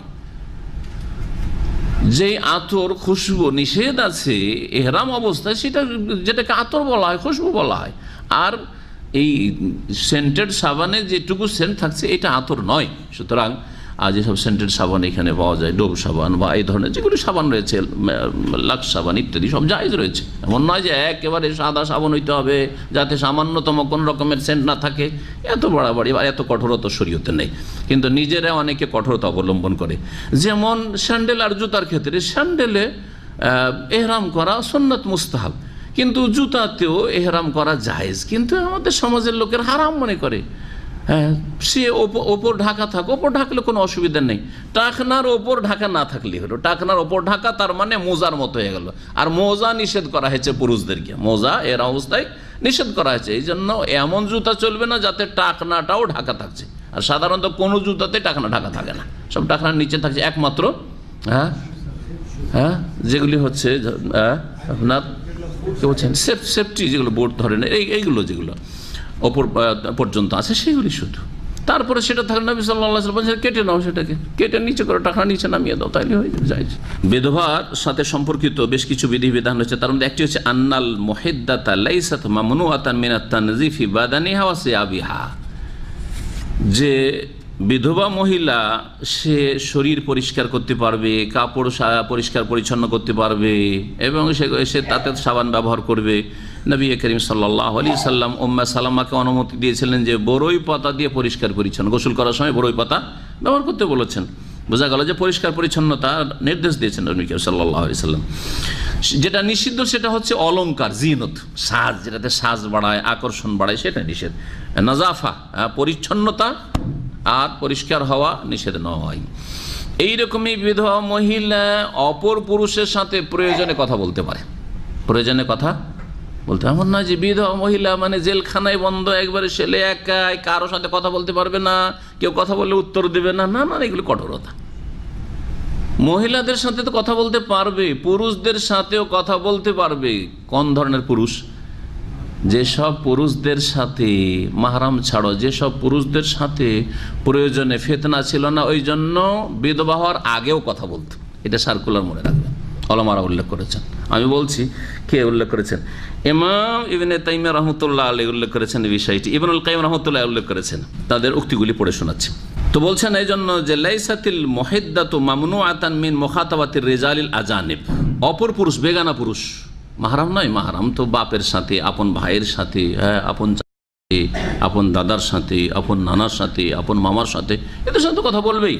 কিন্তু বেগানা পুরুষের সাথেও প্রয়োজনে কথা বলতে পারে। প্রয়োজন আছে অনেক সময়, বিধবা মহিলা আর বাড়ির মালিক, বাড়িতে সংসার অনেক কাজ আছে, চাকর নকরকে অনেক হুকুম করতে হয়, আদেশ করতে হয়, কথা বলতে পারবে না। পর্দার আড়াল থেকে বোরখা পরে সামনে আসলে, আর না হলে পর্দার আড়াল থেকে কথা বলবে। যেমন আল্লাহ বলেছেন কোরআনে কারীমে, ওয়াইজা সাআলতুমুহুন্না মাতাআন ফাসআলুহুন্না মিন ওয়ারাই হিজাব। আল্লাহ পাক বলছেন, যখন হে পুরুষরা, হে বেগানা পুরুষরা, তোমরা কোনো অপর মহিলার কাছ থেকে কোনো মাল সামান চাওয়ার প্রয়োজন মনে করবে, তার সাথে কথা বলার প্রয়োজন রয়েছে, ফাসআলুহুন্না, তাদের কাছে চেয়ে নাও, তাদের সাথে কথা বলো, মিন ওয়ারাই হিজাব, পর্দার আড়াল থেকে। পর্দার আড়াল হচ্ছে বোরখা সামনে চেহারায়, শরীরে, আর না হলে পর্দা ঝুলানো আছে, দরজা লাগানো আছে, দরজার ভিতর থেকে কথা বলছে। হ্যাঁ, কিনারা হয়ে এক সাইড থেকে কথা বলছে ইত্যাদি, আড় থেকে কথা বলছে, আর না হলে টেলিফোনে কথা বলছে, এটাও পর্দার আড়াল থেকে। টেলিফোনে কথা বলতে পারে না অপর পুরুষের সাথে, প্রয়োজনে কথা বলতে পারে, কাউকে আদেশ নিষেধ করছে এই কাজটি করো, এই মাল সামানটা নিয়ে আসো, বেগানা পুরুষ হয়তো করে দিয়ে বাড়ির বাইরে রেখে চলে যাচ্ছে, যাই যাচ্ছে। জি হ্যাঁ, ছেলে মেয়েদেরকে পৌঁছাইতে হবে, ড্রাইভারকে টেলিফোন করছে, এখন আসো, এত টাইমে আসো, এখন আসিও না, আজকে যাবে না ছেলে মেয়ে ইত্যাদি, প্রয়োজন নেই, এরকম বহু প্রয়োজন হইতে পারে। তাই বলছেন যে বিধবা মহিলা বেগানা পুরুষের সাথে কথা বলতে পারবে ইনদাল হাজাতে ইলা যালিকা, প্রয়োজন হলে, বিনা প্রয়োজন না, গল্প করবে একটু, হ্যাঁ একটু আমোদ ফুর্তি করার জন্য দুলাভাইয়ের সাথে গল্প করবে, হ্যাঁ দেবরের সাথে গল্প, জায়েজ না, এটা প্রয়োজন না। ফাইন্না শারিলামে আনহা আনহু, কারণ শরীয়তে না কোরআন না হাদিস বাধা দিয়েছে, কোনো বাধা দেয়নি যে বিধবা অবস্থায় কথা বলতে পারবে না। ওমাল্লাম ইউনহা আনহু, আর যা থেকে বাধা দেওয়া হয়নি, ফাল আসল বাকাহু আলাল আফওয়ে ওয়াল ইবাহাতি, তাহলে আসল হচ্ছে যে সেটা জায়েজ এবং সেটাতে ছাড় রয়েছে। আল্লাহ পাক, ইমাম ইবনুল কাইয়িম রাহমাতুল্লাহ আলাইহি এই বিধবা যে শোক করবে 4 মাস 10 দিন, এর রহস্য হিকমত সম্পর্কে কিছু কথা বলেছেন। কালা ইবনুল কাইয়িম আল ইহদাদ মিন মাহাসিনি হাযিহি শরিয়াহ, শোক করা 4 মাস 10 দিন বিধবা মহিলার স্বামীর ওপর শোক করা, এটা হচ্ছে দ্বীন ইসলামের যে বিধান, শরীয়তে ইসলামী, ইসলামী শরিয়ার সৌন্দর্যের একটি দিক, গুরুত্বপূর্ণ সৌন্দর্য এটা, জি স্বামীর হক আদায় করছে। ওয়া হিকমাতুহা, হ্যাঁ এর হিকমত রহস্য, ওয়া রিআয়াতুহা লিল মাসালিহ আল আকমালি ওয়াজ, আর এই যে লক্ষ্য রাখা হয়েছে এই বিষয়টি, এটা পূর্ণরূপে ফাইনাল ইহদাদ আলাল মাইয়্যিতি মিন তাযিমি মুসিবাতিল মউত, মৃত ব্যক্তির ওপর শোক করা, যে মৃত্যুর যে বিপদ রয়েছে, মুসিবত রয়েছে, এটার গুরুত্ব দেওয়া। যে 3 দিন যে শোক করছেন, ধরেন এই ক্ষেত্রে আপনি গুরুত্ব দিচ্ছেন, আমার আব্বা ইন্তেকাল করেছে, আমার মা ইন্তেকাল করেছে, হ্যাঁ আমার স্ত্রী ইন্তেকাল করেছে, বা আমার ভাই ইন্তেকাল করেছে, তাহলে এই মওতের গুরুত্ব আপনার কাছে। জি, স্বামীর যেহেতু হক অনেক বেশি, হ্যাঁ, আর স্বামীর সাথে স্ত্রীর সম্পর্ক এক আলাদা। মওতের সময় সুবহানাল্লাহ বাপ মারা যেতে পারে কোনো মহিলার, ভাই মারা যেতে পারে, মা মারা যেতে পারে, স্বামীও মারা যাচ্ছে, দুটো মুসিবতে যে কত পার্থক্য ওই মহিলাই বলতে পারবে, এটা মহিলাই বলতে পারবে। নবী করিম সাল্লাল্লাহু আলাইহি সাল্লামের এক সাহাবিয়া, তার আত্মীয় স্বজন স্বামী সহ তার বাপ, তার ভাই, তার ছেলে সকলে জিহাদে গেছেন, আর এক এক করে সকলে শহীদ হয়েছেন। সুবহানাল্লাহ। নবী করিম সাল্লাল্লাহু আলাইহি সাল্লামের সাথে যে শাহাদাত বরণ করেছেন, খবর পৌঁছিল, হ্যাঁ তোমার ভাই মারা গেছে, দোয়া পড়লেন, নাইল্লা পড়লেন, মনে কষ্ট হলো কিন্তু থেমে গেলেন, ধৈর্য ধরলেন। তোমার বাবা মারা গেছে, ধৈর্য ধরলেন দোয়া পড়ে, হ্যাঁ তারপরে ছেলে মারা গেছে, ধৈর্য ধরলেন দোয়া পড়ে। যেমনই স্বামী মারা গেছে, তোমার স্বামীও শহীদ হয়েছে। সুবহানাল্লাহ। আর বরদাস্ত করতে তো আল্লাহ পাক ভালো জান মানুষের প্রকৃতি, পুরুষ হোক আর নারী, মানুষকে আল্লাহ সৃষ্টি করেছে, সুতরাং মানুষের সব কিছু আল্লাহ পাক সূক্ষ্মভাবে জানছেন যে এর জন্য 3 দিনের শোক যথেষ্ট নয়, এবং 3 দিনে শুধু শোক করে তার স্বামীর হক আদায় করতে পারবে না, সে 4 মাস 10 দিন তোমার জন্য শোক রয়েছে, এবং সেটা ফরজ, বাধ্যতামূলক। অন্যর ক্ষেত্রে জায়েজ, 3 দিন পর্যন্ত শোক করা জায়েজ, কিন্তু এর জন্য 4 মাস 10 দিন আবশ্যক, ফরজ।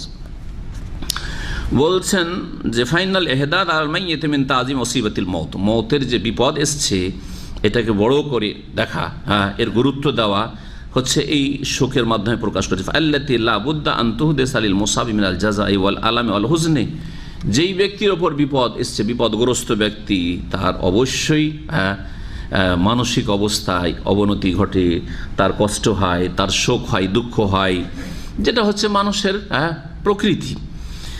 ফাসামাহ লাহাল হাকিমুল খাবীর ফিল ইয়াসির মিন যালিক, এই জন্য আল্লাহ পাক রব্বুল আলামিন যিনি বিজ্ঞানময়, প্রজ্ঞাবান, হাকিম, যিনি সূক্ষ্ম খবর রাখেন, তিনি এই শোকের অনুমতি দিয়েছেন। অমাজাদা, আর এর অতিরিক্ত যদি হয় তাহলে তাতে ক্ষয়ক্ষতি রয়েছে, এই জন্য এতটা দিয়েছেন অনুমতি যাতে ক্ষয়ক্ষতি না থাকে। এই জন্য মাতম করার অনুমতি দেননি, হ্যাঁ এই জন্য নিজেকে ক্ষতবিক্ষত করার অনুমতি দেননি, যে রাফেজি শিয়ারা করে, হ্যাঁ আর কিয়ামত পর্যন্ত করতে থাকবে, দুনিয়ার এটা আযাব আর আখিরাতের আযাব তো আছেই তাদের জন্য। জি, এই হচ্ছে শোক করা। ওয়াম্মাল ইহদাদ আলা যৌজ, বিশেষ করে স্বামীর জন্য শোক করা, ফাইন্নাহু তাবিউন লিল ইদ্দাতি বিশ-শুহুরি আও বিওয়াদিল হামলি, বলছেন স্বামীর জন্য শোক করার বিষয়টি এটা যেমন একদিকে শোক তেমন একদিকে ইদ্যত। একদিকে যেমন শোক, তার সাথে সাথে একদিকে ইদ্যত, যে এতদিন পর্যন্ত বিয়ে শাদী করতে পারবে না, ইদ্যত কাটাতে হবে তাকে। এই এতদিন সে তার জরায়ু যে শূন্য আছে, গর্ভধারণ করেনি, এটাও নিশ্চিত হবে। এরকম বহু হিকমত রয়েছে। সেটা কয়েক মাস, 4 মাস 10 দিনের মাধ্যমে, অথবা বেওয়াদিল হামলে, বাচ্চা ভূমিষ্ঠ হওয়ার মাধ্যমে, ওয়া মিন মুক্তাজায়াতিল ইদ্দাতি মুকাম্মালাতিহা, এই যে 4 মাস 10 দিন অথবা এই বাচ্চা ভূমিষ্ঠ হয়, এটা হচ্ছে ইদ্যতের দাবি এবং ইদ্যতের পূর্ণতা। ফাল মারাতু ইন্নামা তাহতাজু ইলা তাযায়্যুন ইলা যাওজিহা, স্বামী যতদিন বেঁচে ছিল তখন স্বামীর জন্য সে অলংকার ব্যবহার করত, সাজত। এখন ফাইজা মা, তার স্বামী মারা গেছে, স্বামী হারা হয়েছে, আর এক স্বামীর ঘরে যায়নি, এই অবস্থায় আছে, বিধবা অবস্থায়, ঠিক কিনা? স্বামী নেই, আগের স্বামী যার জন্য সাজতো সে নেই, আর এক ঘরে যাওয়ার সুযোগ সুবিধা এখনো হয়নি। এই সময়টাই তার সাজা, তার অলংকার ব্যবহার করা, তার আকর্ষণীয় কাপড় পরা, তার সুরমা লাগানো ইত্যাদি সব, তার বাইরে ঘোরাফেরা কোনো যুক্তি আছে? বরং স্বামী বেঁচে থাকলে কষ্ট পেতই, তাই না? স্বামী যদি জানতে পারে ওখান থেকে, ওই বারজাখি জগৎ থেকে, যে আমার স্ত্রী এরকম সাজছে, আমি দুনিয়া থেকে বেঁধে আমার স্ত্রী সাজছে, কষ্ট পাবে না, পাবে না? বলেন তো দেখি। তো স্বামীর এটা হচ্ছে হক। ওয়াহিয়ালাম তাসিল আখার, আর অন্য ঘরে এখনো যেতে পারেনি। ফাক্তাজা তামামু হাক্কিল আউয়ালে, সুতরাং আগের স্বামী যে মৃত, তার প্রাপ্যের দাবি, তার প্রাপ্যের পূর্ণতার দাবি হচ্ছে আনতুমনা মিম্মা তাসনাহুন নিসা লিআজওয়াজ, স্বামী এর জন্য স্ত্রীরা সাধারণত যে সাজে, মেকআপ করে, তা থেকে তাকে বাধা দেওয়া হবে, কারণ তোমার স্বামী নেই আর তুমি অন্য ঘরে যাওনি, তাহলে সাজবে কার জন্য? এর সাথে সাথে অতিরিক্ত আরো হিকমত হচ্ছে যে এই বিধবা অবস্থায় যদি সাজা শুরু করে, মেকআপ করে, আকর্ষণীয় কাপড় পরে, বাইরে বেশি ঘোরাফেরা করে, তাহলে অসৎ প্রকৃতির পুরুষরা লোভ লালসা করবে যে এই মহিলার বাড়িতে কোনো পুরুষ লোক নেই, ঠিক না? সেই জন্য বাড়ির বাইরে বিনা প্রয়োজনে যাবে না, আর রাত তো কাটাতে পারবেই না কোথাও গিয়ে, জি, যাতে করে পাপের আশঙ্কা না থাকে। সুবহানাল্লাহ, এসব হিকমত রয়েছে। মা ফি যালিকা মিন সাদ্দি যারিয়াতি ইলা তামইহা ফির রিজাল, যাতে করে তারও আকর্ষণ না হয় কোনো পুরুষকে দেখে, অথবা কোনো পুরুষের আকর্ষণ না হয় তার ওপর। এই জন্য এই বিধিবিধানগুলি আল্লাহ পাক শরীয়ত প্রণয়ন করেছেন। ওয়া তামহু ফিহা বিজিনাতি, আর তার দিকে পুরুষদের আকর্ষণ বাড়বে কখন? যখন সাজবে বা আকর্ষণীয় কাপড়। ইমাম ইবনে তাইমিয়া রাহমাতুল্লাহ আলাইহি বলছেন, তালজামুল মুহিদ্দাতু মানজিলাহা, বিধবা মহিলা তার বাড়িতেই অবস্থান করবে সর্বদা। ফালা তাখরুজু বিন নাহারি ইল্লা লিহাজাতিন, দিনে বিনা প্রয়োজনে বাড়ির বাইরে যাবে না। ওয়ালা বিল্লাইলি ইল্লা লিদারুরাতে, রাতে যদি বেরোতে হয় তাহলে নিরুপায় না হলে বেরোবে না। আর আজকালকার মহিলারা রাত্রেই তো বাজার করছে, তাই না? রাতেই বেশি বাজার করছে, বিশেষ করে আরব দেশগুলিতে, বড়ই দুঃখের বিষয়। সুবহানাল্লাহ, রাতে মহিলারা এমন এমন সময় বাজারে বেরোচ্ছে, আমাকে নিজে ভয় লাগে, আপনাদের জানি কিন্তু আমাকে ভয় লাগে। আমি মাঝে মধ্যে ধরেন একা হাঁটছি কোথাও, রাত ধরেন 9টার পরে, 10টা, 10:30 যদি এরকম হয়, যাচ্ছি অফিস থেকে, আমাকে নিজেকে ভয় লাগে। কেমন লাগে জানো এই সময়টা, এত রাতে কেন চলাফেরা করবো বিনা প্রয়োজন? বিনা প্রয়োজন তো যাই না কোথাও, কিন্তু এমনিতে রাস্তাঘাটে চলাফেরা, আর দেখছি যে একা মহিলা অথবা 2জন মহিলা, তাদের সাথে কোনো পুরুষ নেই, রাস্তা এপার থেকে ওপার গাড়ি চলছে, শত শত গাড়ি চলছে, আর এপার থেকে ওপার যাচ্ছে, এই মার্কেট থেকে মার্কেটে যাচ্ছে। সুবহানাল্লাহ, নিজের ইজ্জতের হেফাজতের তাদের কোনো চিন্তাই নেই। এটা আল্লাহ ভীরু মহিলার, নেক মহিলা, মুত্তাকিয়া পরেজগার মহিলার চরিত্র নয়। কেন যাবে? তার স্বামী আছে। আর স্বামীরাও আজকাল দাইয়ুস হয়ে গেছে, স্বামী গাড়িতে বসে আছে, আর না হলে ছেড়ে দিয়ে চলে এলো, ঠিক আছে তোমার কাজ কাম সারা হবে, যখন কেনাকাটা সারা হবে তখন টেলিফোন করিয়ে তুমি। আউযুবিল্লাহ, সব দাইয়ুস। হয় সাথে থাকেন, যদি আসলে আপনার স্ত্রীকে সাথে রাখা লাগে তো সাথে থেকে বাজার করেন, শপিং করেন, আর না হলে আপনি নিজে বাজার করেন, এটা সবচেয়ে ভালো। নিজে বাজার করেন এবং এইরকম স্ত্রী তৈরি করেন যে আপনি বাজার করে দিলে সেটাই তার জন্য যথেষ্ট। মনের দিক থেকে তৃপ্তি হবে তার। না না না, তোমার বাজার করে হবে না, আমাকে বাজার করা লাগবে। এইরকম চরিত্র পয়দা করে দিয়েছেন আজকের স্ত্রীদের। তাহলে দিনে বিনা, একটা হচ্ছে প্রয়োজন আর একটা হচ্ছে নিরুপায় হওয়া। দিনে বিনা প্রয়োজনে বাইরে যাবে না বিধবা মহিলা, আর রাতে নিরুপায় না হলে বাইরে যাবে না। এই জন্য নিরহ মানে কি, আর পারছে না থাকতে, কখন বাড়িতে আছে আর সেখানে ইজ্জতের উপর আক্রমণ হইতে পারে, তো রাতে বাড়িতে বেরিয়ে যেতে হবে। যদি ওইরকম রিস্ক অনুভব করে তো বাড়িতে বেরিয়ে যেতে হবে। তখন এটা হচ্ছে নিরুপায়। বা নিরুপায় হচ্ছে যে এখন এমন অসুস্থ হয়েছে, সিরিয়াস হয়েছে, হাসপাতালে নিয়ে যেতে হবে, বাড়ির বাইরে গেল, রাত গিয়ে হাসপাতালে কাটাইতে হলো। এগুলো হচ্ছে নিরুপায়। জি, নিরুপায় হয় না যে কেনাকাটার জন্য একটু মার্কেটে গেলাম। এইরকমই বলছেন যে আরও কিছু বিধিবিধান বিধবার। ওয়ায়াজুজুল্লাহা সায়রু মা ইউবাহু লাহা ফি গায়রিল ইদ্দাতি, বিধবা থাকা অবস্থায় এই 4 মাস 10 দিনের মধ্যে ওই সমস্ত কাজ জায়েজ যেই কাজগুলি অন্য সময় জায়েজ, যেই কাজগুলি অন্য সময় জায়েজ এই সময়ও জায়েজ। তাহলে কোনো মহিলা বিধবা যদি শিক্ষিকা হয়, হ্যাঁ শিক্ষিকা হয়, এটা যেমন তার জন্য যদি মহিলাদের পরিবেশে হয়, শুধু মহিলা, সেখানে কোনো পুরুষদের সাথে একাকার হয় না, হ্যাঁ সহশিক্ষা নাই, তাহলে মহিলার জন্য চাকরি করা জায়েজ আছে।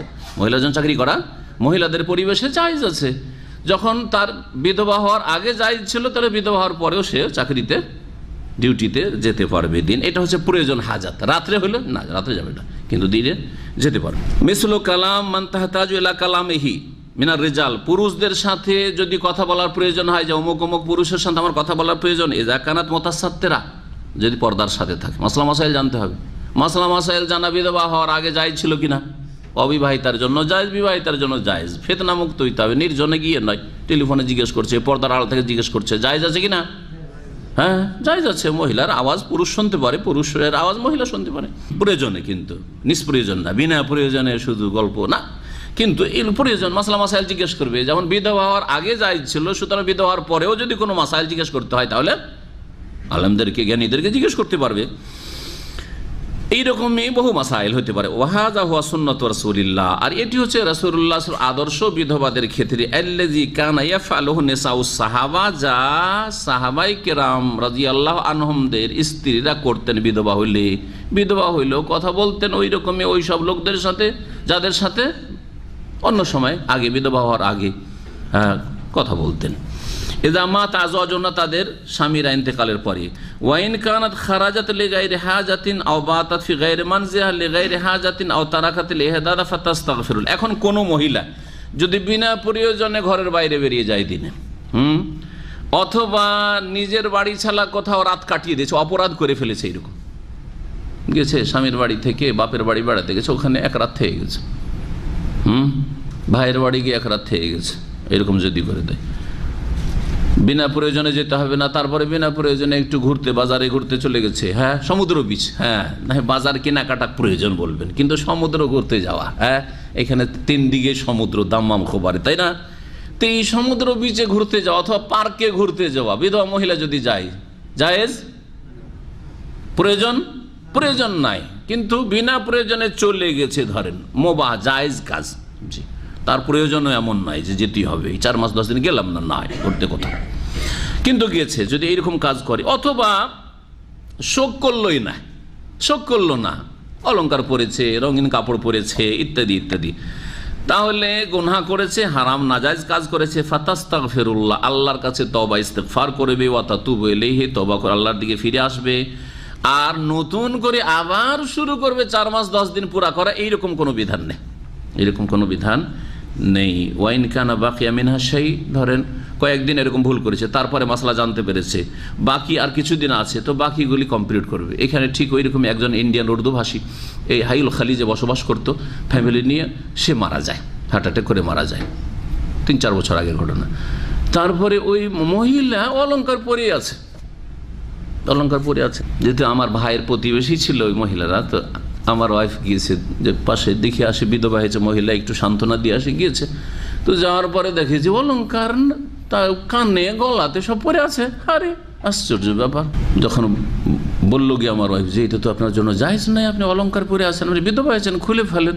তো খুলে ফেললো বেশ কয়েকদিন পরে, হয়তো 3-4 দিন হয়ে গেছিল, হয়তো খুলে ফেললো মহিলা। তো এই যে 3-4 দিন অলংকার পরে থাকলো অজ্ঞতার কারণে, মাসলা না জানার কারণে, অথবা অবহেলা করে, মাসলা জানে অবহেলা করে খোলেনি, এর জন্য কি করবে? তওবা ইস্তেগফার করবে, কিন্তু তার জন্য ঘাটতি পূরণ করবে, যে না 3 দিন পর থেকে আমি যেহেতু শোক করা শুরু করেছি বা অলংকার খুলেছি, সেই জন্য 4 মাস 10 দিন আমি অলংকার পরব না, এরকম নাই।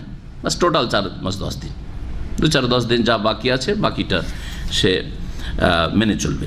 ওয়ালাহা আনতাজতামিয়া বিমা ইয়াজুজু লাহাল ইজতিমা বিহি ফি গায়রিল ইদ্দাতি, ইদ্দত ছাড়া অন্য সময়ে যাদের সাথে উঠা বসা করতো তাদের সাথে উঠা বসাও করতে পারবে, মহিলাদের সাথে যাদের সাথে চলাফেরা করতে পারবে।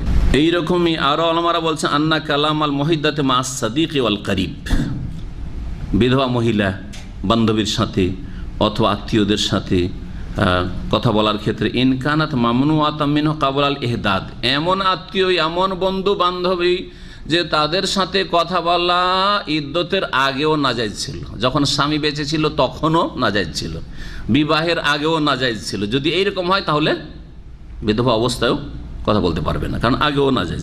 আরও শক্তভাবে নিষেধ হয়ে যাবে, কারণ এখন তো স্বামী নেই। স্বামী থাকা অবস্থায় যদি নিষেধ থাকে, ফিতনার আশঙ্কা থেকে থাকে, বা বিবাহে আর আগেও যদি ফিতনার আশঙ্কা থেকে থাকে, তো এখন আরও আশঙ্কা বেশি। জি, ওয়ামা কানা মুবাহান লাহা, আর যেটা তার জন্য জায়েজ ছিল, আগে থেকে জায়েজ ছিল, ফাহুয়া ফিহে মুবাহুন আইজান, তাহলে ইদ্দতের অবস্থাতেও তার জন্য জায়েজ। এরপরে আরেকটি হাদিস দেখি এখন, তালাকের বিধিবিধান, তালাক প্রাপ্তার ইদ্দত। জাবের রাদিয়াল্লাহু তাআলা আনহু থেকে বর্ণিত, তিনি বলছেন তুল্লিকাত খালাতি ফাআরাদাত আন তাজুদ্দা নাখলাহা ফাজাজারাহা রাজুলুন আন তাখরুজা ফাআতাতিন নবী সাল্লাল্লাহু আলাইহি ওয়াসাল্লাম ফাকালা বাল জুদ্দি নাখলাকি ফাইন্নাকি আসা আন তাসাদ্দাকি আও তাফআলি মারুফা, রাওয়াহু মুসলিম। জাবের রাদিয়াল্লাহু তাআলা আনহু থেকে বর্ণিত, তিনি বলছেন যে আমার খালাকে তালাক দিয়ে দেওয়া হয়। জাবের রাদিয়াল্লাহু তাআলা খালা তালাক হয়ে যায়। তারপরে ওই মহিলার খেজুর বাগান ছিল মদিনায়, আনসারি। ফাআরাদাত আন তাজুদ্দা নাখলাহা, সে চাইলো যে সে তার খেজুর বাগান থেকে পেড়ে নিয়ে আসবে। স্বামী নেই, স্বামী মারা গেছে, খেজুর বাগান থেকে খেজুর পেড়ে নিয়ে আসবে। ফাজাজারাহা রাজুলুন, আত্মীয় কোন এক লোক, পুরুষ, ও ভাবলো যে এটা কোন কাজ করলো, আরে তালাক হয়েছে আর তালাক প্রাপ্ত আবার খেজুরের বাগানে যাচ্ছে কাজ করে, বাইরে কেন যাবে? ও ভাবছে যেমন বিধবা বাইরে যাবে না, ওই রকমই ও যাবে না। কেন যাবে? তালাক প্রাপ্ত, বাড়িতে ওসব কেন যাচ্ছ তুমি? ধমক দিল এক আত্মীয় পুরুষ, তাকে কি করলো, একটু শাসন করলো, ধমক দিল, বেরোতে বারণ করলো। ফাআতাতিন নবী সাল্লাল্লাহু আলাইহি ওয়াসাল্লাম, তখন এই মহিলা নবী করিম সাল্লাল্লাহু আলাইহি ওয়াসাল্লামের কাছে আসলো, জাবেরের খালা, যে ইয়া রাসূলুল্লাহ, আমি কি আমার খেজুর বাগানে যেতে পারবো না? তালাক হয়েছে সেই জন্য খেজুর পেড়ে নিয়ে আসতাম। কালা, নবী সাল্লাল্লাহু আলাইহি ওয়াসাল্লাম বললেন, বাল জুদ্দি নাখলাকি, তোমার খেজুর তুমি পেড়ে নিয়ে আসো, খেজুর পেড়ে নিয়ে আসো। তাহলে খেজুর পাড়তে পারো, তাহলে জমিতে কাজ করতে মহিলারা যদি ফিতনা মুক্ত থাকে করতে পারে, বাড়ির আশেপাশে, বাড়ির পিছনে, পর্দার ভিতরে আছে, বেহায়া বেপর্দা হয়ে নয়, তাহলে জায়েজ আছে। কিন্তু কিছু কিছু এলাকা আছে, আপনারা জানেন হয়তো, সেসব এলাকায় মহিলারাই জন্মজুরি করে, মহিলারা মাঠে ঘাটে চাষাবাদের কাজ করে। হ্যাঁ, এগুলো জায়েজ নাই, কারণ ওখানে ফিতনা আশঙ্কা। আর মহিলা পুরুষ একাকার হয়ে, পুরুষজন মজুরও কাজ করেছে আর মহিলাও কাজ করেছে, জায়েজ নাই, হারাম কাজ এগুলো। কিন্তু নিজের বাড়ির পিছনে পর্দার আড়ালে কিছু শাকসবজি করছে মহিলা, ওখানে কোনো অসুবিধা নেই, জি, বা নিজের বাগানে। ফাইন, আর ফিতনা মুক্ত হইতে হবে। ফাইন নাকি, কারণ খেজুর যদি কেটে মেড়ে নিয়ে আসতে পারো বাড়িতে, তাহলে তাতে তুমি কিছু না কি করবে, নিজেও খাবে, অন্যকে খাওয়াবে। ফাইন নাকি আসা আনতাসাদ্দাকি, হতে পারে যে তুমি খেজুর কেটে নিয়ে এসে সাদকা খায়রাত করে গরিব মিসকিনকে কিছু দেবে, নেকির কাজ হবে। আও তাফআলি মারুফান, কিছু ভালো কাজ করবে তুমি, আত্মীয় স্বজনকে দেবে, কিছু নেক কাজ করবে। রাওয়াহু মুসলিম, হাদিস সহিহ মুসলিমের। তাহলে এই হাদিস কি প্রমাণ করে? যে তালাক প্রাপ্তা ইদ্দত চলাকালীন মহিলা বাইরে প্রয়োজনে যেতে পারবে, নিজের জমিতে বা বাগানে যেতে পারবে, এই ধরনের কাজ। এখান থেকে আরও যেসব প্রয়োজন রয়েছে যেতে পারবে প্রয়োজন। তাই বলছেন এই তালাক প্রাপ্তা সম্পর্কে যে আন্নাল মুতাল্লাকাতা ফি ইদ্দাতিহা লাইসাত কাল মুতাওয়াফফা আনহা ফি ইদ্দাতিল ওয়াফাতি, এক হচ্ছে বিধবা মহিলা, স্বামী মারা গেছে, ইদ্দত কাটাচ্ছে, আর এক হচ্ছে তালাক প্রাপ্তা মহিলা, স্বামী তালাক দিয়েছে, ইদ্দত কাটাচ্ছে। দুই শ্রেণীর মহিলার বিধিবিধান একরকম নয়, দুটোতে পার্থক্য আছে। ফালাহাল খুরুজ ও মাতাশাআত, তালাক প্রাপ্তা মহিলা যখন ইচ্ছা দিনে বেরোতে পারে, রাতে বেরোতে পারে, যেতে পারে। হ্যাঁ, যেতে পারে, স্বামীর বাড়ি থেকে গেল, তারপরে বাপের বাড়ি এক দু রাত কাটিয়ে আসলো, যেতে পারে। জি, হ্যাঁ, ভাইয়ের বাড়ি যেতে পারে। হ্যাঁ, মা আন্নাল আফদালা আলা ওয়াজহিল উমুম আন্না বাকাল মারআত ফি বাইতিহা আফদালুল্লাহ, তবে সাধারণ একটি বিধান ইসলামের রয়েছে যে মহিলাদের জন্য নিজের বাড়িতে যথাসাধ্য অবস্থান করা এটা সবচেয়ে ভালো। এমনকি ফরজ নামাজ আদায় করার ক্ষেত্রেও রাসূলুল্লাহ সাল্লাল্লাহু আলাইহি ওয়াসাল্লাম মহিলাদের কি বলছেন, যে তোমরা মসজিদে গেলে যেতে পারো। আর হে পুরুষরা, তোমাদের স্ত্রীরা বা তোমাদের অধীনে যেসব মেয়েরা আছে, মেয়েরা বোনেরা যদি মসজিদে যেতে চায়, তাহলে আল্লাহর বান্দীদেরকে মসজিদে যেতে বাধা দিও না। কিন্তু অবৈতুহুন্না খায়রুল্লাহুন্না, নারীরা যদি বাড়িতে নামাজ পড়ে ফরজ নামাজ, তাতে বেশি সওয়াব রয়েছে, ওটা তাদের জন্য ভালো। এই ভিড়ের সময় যখন হারামে মক্কা মদিনায় ভিড় থাকে, হজ মৌসুমে আর রমজান মৌসুমে অনেক মহিলা ভিড় ভাড়ে হারামে নামাজ পড়তে যায় আর হয়ে যায়, ধাক্কা খায় পুরুষদের ভিড় ভাড়ে। ওর চাইতে অনেক ভালো হোটেলে নামাজ পড়া। ওমরা করে আসলে হোটেলে মহিলা নামাজ পড়লো, পর্দার সাথে নামাজ পড়লো, খুশুর সাথে নামাজ পড়লো, আর বেগানা পুরুষ থেকে অনেক দূরে থাকলো। অনেক নেকি, 1 লক্ষের নেকির স্বপ্ন দেখছে হারামে, আর সত্যি পাবে তার চাইতে অনেক বেশি পাবে সে হোটেলে, ইনশাআল্লাহ। হ্যাঁ, কখনো মনে করবেন না যে হোটেলে নামাজ পড়ে তার নেকি কমে যাবে, সেই জন্য তাকে আরামে যেতে হবে। কিন্তু আজকালকার মহিলার বুঝেন আবেগী ইবাদত, আসলে যারা ইবাদত করে ইবাদতের নিয়তে তার আবেগী ইবাদত, আর অধিকাংশ পয়সাওয়ালাদের আবেগী ইবাদত না, আর খুলুসিয়াতের ইবাদত না। পয়সা আছে, চলে এসছে, আর আসার পরে সেলফি করছে। আউযুবিল্লাহ, আল্লাহর ঘর হারামের কাছে, হাজরে আসওয়াদের কাছেও সেলফি চলছে। কয়েক বছর থেকে এরকম দেখছি অবস্থা। সাফার উপরে তো চলছে, মারওয়াতে তো চলছে। হ্যাঁ, পুরুষ দাঁড়িয়ে গেল ইদাইয়ুস, আর ওর স্ত্রী তার ছবি তুলছে। আবার হ্যাঁ, স্ত্রী দাঁড়িয়ে গেছে চেহারা খুলে পুরুষ, এও দেখলাম, আর এও ছবি তুলছে। তারপরে এখন স্বামী স্ত্রী দুইজনে টুগেদার হইতে চায়, একসাথে ছবি তুলতে চায়। আর এক মহিলাকে আর এক পুরুষকে ধরিয়ে দিল যে তুই আমাদের স্বামী স্ত্রীর ছবি তুল, সেলফি। আউযুবিল্লাহ, কি করছে এগুলো? আউযুবিল্লাহ। আর এক শ্রেণীর কিছু আমাদের ভাইয়েরা আছে, তাদের রোগ বলি, যদিও তুলনামূলক হালকা। যখন এখানে দামাম থেকে উমরা করতে বেরোলো, হ্যাঁ আমরা উমরাতে যাচ্ছি, উমরার সফরে যাচ্ছি, আমাদের জন্য দোয়া করবেন। আরে ভাই, দোয়া চাওয়ার দরকারটা কি? আপনাকে জানাচ্ছেন যে হ্যাঁ উমরা করছি আমি, কেন? রিয়াকারি না এটা? অথচ আমাদের অনেক দিনই ভাই রয়েছে। জীবনে আমার কোনোদিন খবর পেয়েছেন যে কখন উমরাতে যাচ্ছি? যারা হয়তো জিজ্ঞেস করলেন যে এই সপ্তাহে কোথায় যাচ্ছেন, সেটা আলাদা কথা। আর আপনি প্রচার মাধ্যমে খবর পেয়ে গেলেন শেখ এখন উমরাতে যাচ্ছেন, এই করছেন, কোথাও পেয়েছেন? কেন কেন পাবেন আপনি এটা খবর? এরকম কাজ করবেন। গাড়িতে সফর চলছে, এখন উমরার সফরে এই যে গাড়িতে সেলফি তুলছে, ড্রাইভিং করছে, পিছনের যারা আছে সাথী সঙ্গী, আমার সাথে অমুক অমুক ভাই আছেন, আমার অমুক ভাই আছেন, অমুক ভাই, সব দিনী ভাইয়ের আমরা যাচ্ছি। এত দিনী ভাই আছে, দিনী ভাই যাচ্ছি, করার দরকারটা কি আপনার? উদ্দেশ্যটা কি আপনার? এগুলো কেন করবেন? নিজের সংশোধন করেন, নিজে থেকে শুরু করেন। অন্যের সংশোধনের চিন্তা খুব বেশি, নিজেদের সংশোধন করেন। কথা বলছেন খুব ভালো, এখন আমি দোয়া করছি আল্লাহর ঘরের কাছে, আল্লাহ যেন আমার গুনাহ খাতা মাফ করে। আরে ভাই, এটা জানাবেন কেন কাউকে আপনি? কথা তো খুব ভালো, কিন্তু নিয়তে শয়তান ঢুকছে। আপনি ঢোকান আর নাই ঢোকান, আপনি হয়তো বলছেন যে আমি শয়তানকে ঢোকাচ্ছি না, কিন্তু শয়তান জায়গা নিচ্ছে যে আমি এই যে লোকজনের কাছে দোয়া চাইলাম, অথবা আমি আল্লাহর ঘরের কাছে ইবাদতের সুযোগ পেয়েছি, আল্লাহর শুকরিয়া আদায় করছি, এই কথা আমি ফেসবুকে জানাইলাম। কিন্তু শয়তান ওখানে কিন্তু চোরা রাস্তা দিয়ে ঢুকে গেল আপনার ভিতরে। জি, যে তোর সম্পর্কে জানলো লোকজন, হ্যাঁ জি, যে তুই উমরা করছিস, তুই এবার হজ করলি, কেন জানাবে না? আর এই রহস্যের কারণে মক্কা গেলে, মদিনা গেলে আমাদের দিনী ভাইরা দেখা করার জন্য যে এমনই খবর পেয়েছে, রাস্তা থেকে আমার টেলিফোন আসা শুরু হয়ে যায়। টেলিফোন বন্ধ করি দিয়ে, না হলে উঠাই না, যতক্ষণ এহরাম না খোলা হয়। যাতে করে এহরাম অবস্থায় দেখলো, আর দেখার পরে কেউ হয়তো আমার অজান্তে ছবি তুলে নিল আর দিয়ে দিল প্রচার মাধ্যমে এহরামের অবস্থায়। জীবনে পাননি অনেক দায়ীদের দেখবেন এহরাম অবস্থায় ছবি, তাদের অসতর্কতার কারণে হয়তো এরকম পেয়ে গেছে সুযোগ। কেন এই সুযোগ দেবই বা কেন? যে এরকম অবস্থায় ছবি আমার কেউ দেখবে, প্রয়োজনটা কি? আল্লাহকে দেখাতে গেছেন না মানুষকে দেখাতে গেছেন? চিন্তা করেন বিষয়। ইখলাস নিজের মধ্যে না থাকলে কি শিখাবেন মানুষকে? মহিলাদের বাড়িতে ইবাদত করলে বেশি সওয়াব রয়েছে, এই বিষয়টি বললাম। ইমাম ইবনুল কাইয়িম রাহমাতুল্লাহ আলাইহি বলছেন এই তালাকের ইদ্দত আর বিধবার ইদ্দত সম্পর্কে ইনকালা মুতারিজুন, প্রশ্নকারী যদি প্রশ্ন করে কাইফা ফারাকাতিশ শরিয়াতু বাইনাল মাউত ওয়াত তালাক, দ্বীন ইসলাম শরীয়তে ইসলামিয়া কি করে পার্থক্য করলো মৃত্যু এবং তালাকের মাঝে? স্বামী মারা গেছে, বিধবা হয়েছে, এর বিধান শক্ত বিধান এই ইদ্দতের, আর তালাক প্রাপ্ত হয়েছে এর বিধান অনেক হালকা, বাইরে যেতে পারে প্রয়োজন না থাকলেও, রাতও কাটাইতে পারে কোথাও, নিরাপদ জায়গায় যেখানে মানিজ্যত নিয়ে থাকতে পারবে। অথচ মা ইস্তিওয়াই হালির রাহেমে ফিহিমা, অথচ দুটোতে উদ্দেশ্য, একটি উদ্দেশ্য ইদ্দত কাটাবার, যে গর্ভধারণ করেছি কিনা নিশ্চিত হওয়া। তালাক হওয়ার পরে 3 মাসিক ইদ্যত। কেন? 3 মাসিকের মাধ্যমে ক্লিয়ার হয়ে গেল যে পেটে বাচ্চা নেই।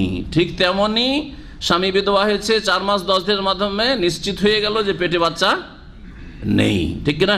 আর তারপরে তখন বিবাহ বসো, যাতে করে অন্য স্বামীর বীর্য আগের স্বামীর সাথে মিশে না যায় আর তারপর বংশ পরিচয় বোঝা মুশকিল না হয়ে যায়। এটা একটা ইদ্যত নির্ধারণ করার একটি বড় রহস্য।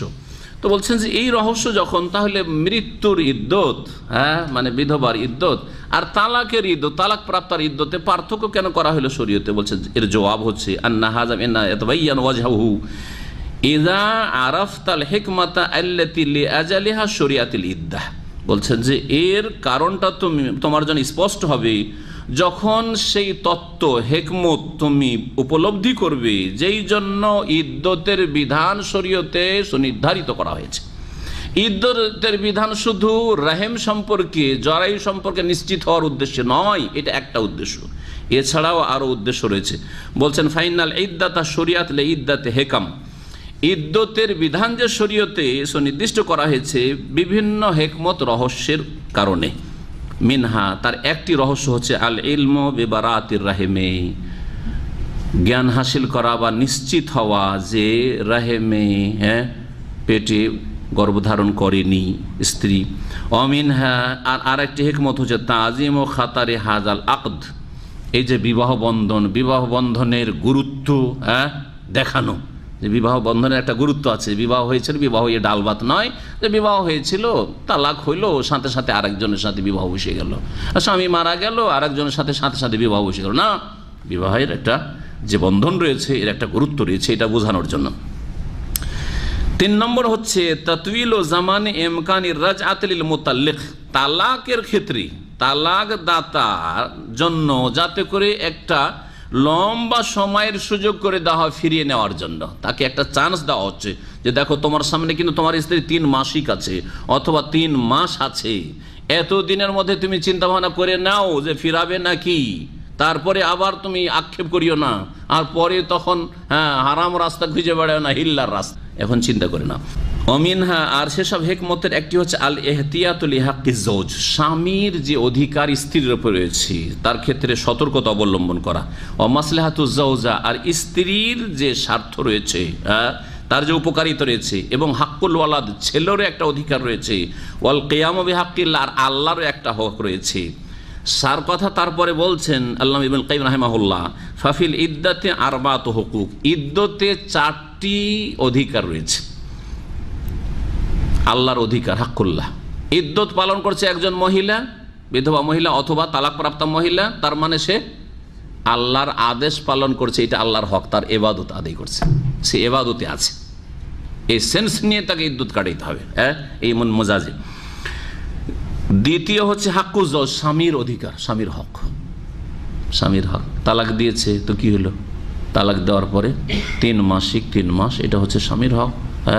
এখনও তার বন্ধনে আমি আছি, তার কাছ থেকে এবারে পুরোপুরি বিচ্ছিন্ন হয়ে যায়নি, এবং স্ত্রীকে তালাক দিয়েছি ঠিক আছে কিন্তু এখন আমার বন্ধনে আছে, এটা যাতে করে বোঝা যায়। সম্পর্কটা একবারে রাতারাতি একবারে কয়েক মিনিটের মধ্যে কথা বলতে তালাক দিতে শেষ হয়ে গেল না, আছে সম্পর্ক, এর মধ্যে আমি ফিরিয়ে নিতে পারি, এর মধ্যে আমার স্বামী আমাকে ফিরিয়ে নিতে পারি, আমি হয়তো ভুল স্বীকার করলাম ফিরে যেতে পারি ইত্যাদি, দুইজনে একটু ঠান্ডা ইত্যাদি সময় সুযোগ আছে। হাক্কুজ জওজ, হাক্কুজ জওজ, আর স্ত্রীর হক, স্ত্রীর হক, জি হ্যাঁ, মন ভেঙে পড়েছে তালাকের পরে, মানসিক অবস্থা ভালো থাকে না, বা স্বামী ইন্তেকালের পরে, আর সাথে সাথে বিয়ে হয়ে সুখ পাবে সেখানে গিয়ে, বিশেষ করে স্বামী যদি ভালো হয়।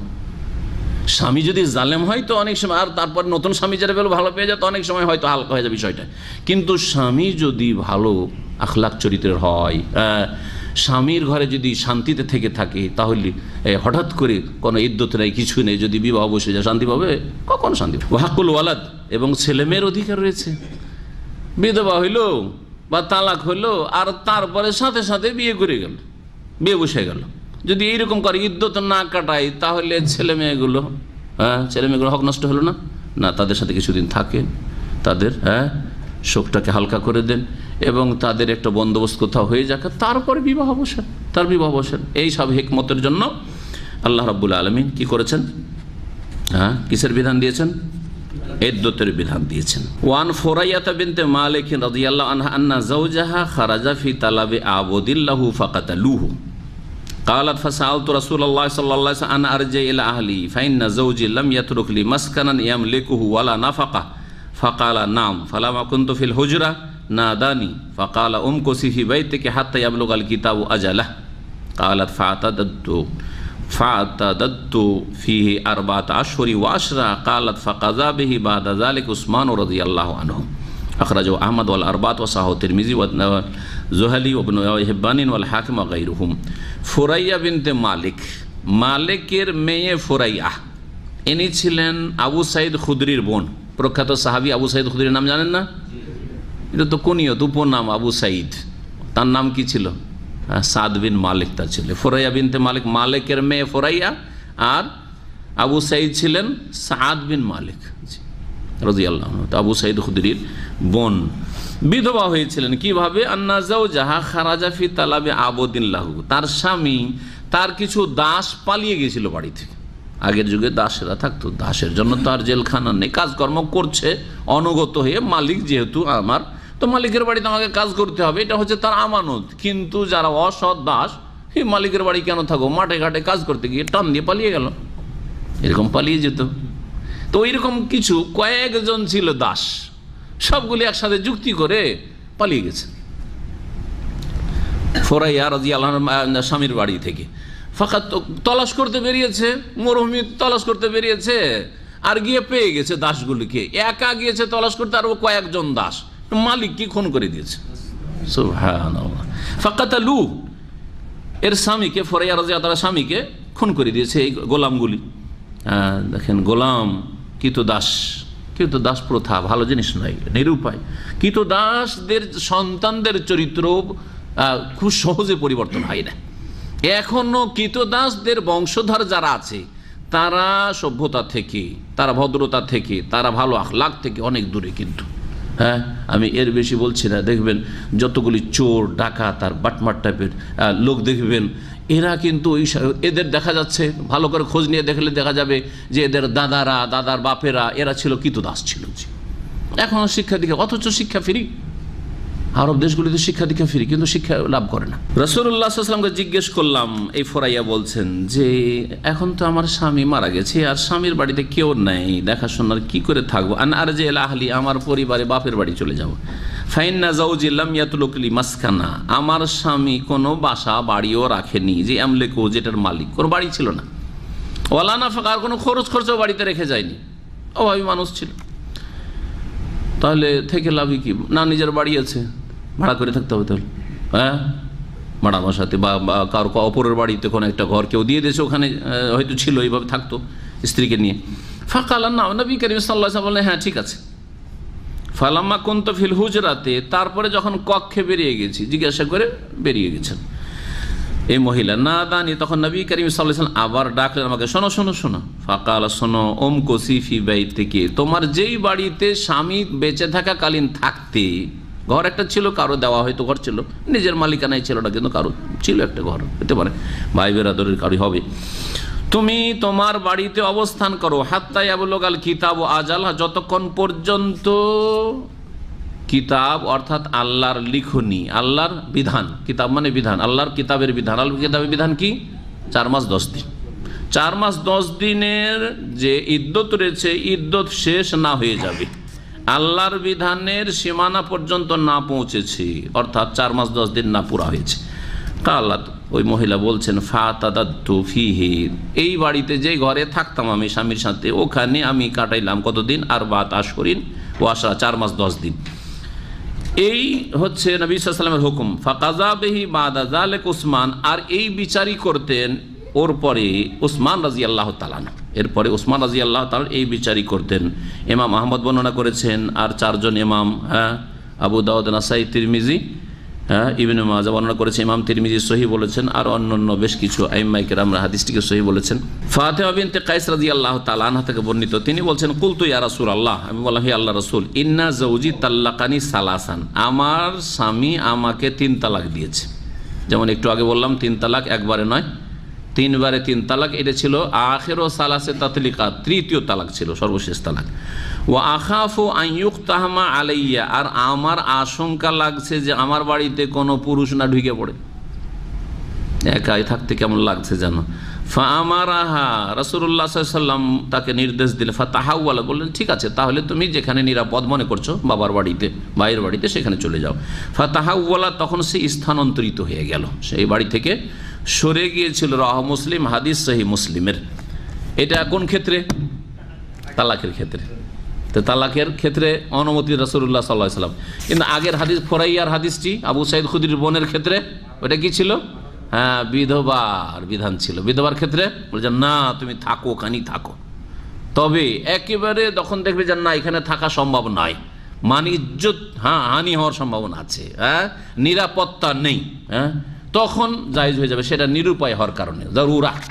কিন্তু এমনি প্রয়োজন মনে করলো আর চলে গেল যে না বাসাটা সংকীর্ণ বা এখানে করে একা একা থাকবো, চলে যাব, না যেতে পারবে না। কিন্তু তালাক প্রাপ্তা সরে যেতে পারে ওই ঘর থেকে, বাড়ি থেকে। এই দুটি হাদিসের মাধ্যমে জানতে পারলাম যে বিধবা মহিলা তার নিজের বাড়িতে, যেখানে স্বামী মারা গেছে বা স্বামীর ইন্তেকালের খবর এসছে, সেই বাড়িতেই অবস্থান করবে, এটা ফরজ। ওয়া মাযহাবু জামাতি মিনাস সালাফি ওয়াল খালাফ, এটা হচ্ছে সালাফদের এক দল এবং পরবর্তীকার ওলামাদের এক দলের মত। এটি হচ্ছে তিন ইমামের মত, ইমাম আবু হানিফা, শাফি, আহমদ এবং তাদের অনুসারী মুহাদ্দিসিন আহলে হাদিস সকলে বলছেন যে বিধবা মহিলা নিজের স্বামীর ঘরে বা যেই ঘরে তার মৃত্যুর খবর পৌঁছেছে সেখানে থাকতে পারলে সেখানেই থাকবে, নিরুপায় না হলে। এই বিচারই করতেন ওমর রাদিয়াল্লাহু তাআলা আনহু, এই ফয়সালাই দিতেন তার খেলাফত আমল। তবে ওলামারা আরেকটি ফতোয়া, যেটা একটু আগে বললাম, আজাজাল ওলামা তাহাউল যাওজাতিল মুতাওয়াফা মিনাল মানজিলি, বিধবা মহিলার নিজের ঘর থেকে, যেই ঘরে মৃত্যুর খবর পৌঁছেছে বা স্বামীর ঘর থেকে অন্য জায়গায় যাওয়ার অনুমতি দিয়েছেন। কখন?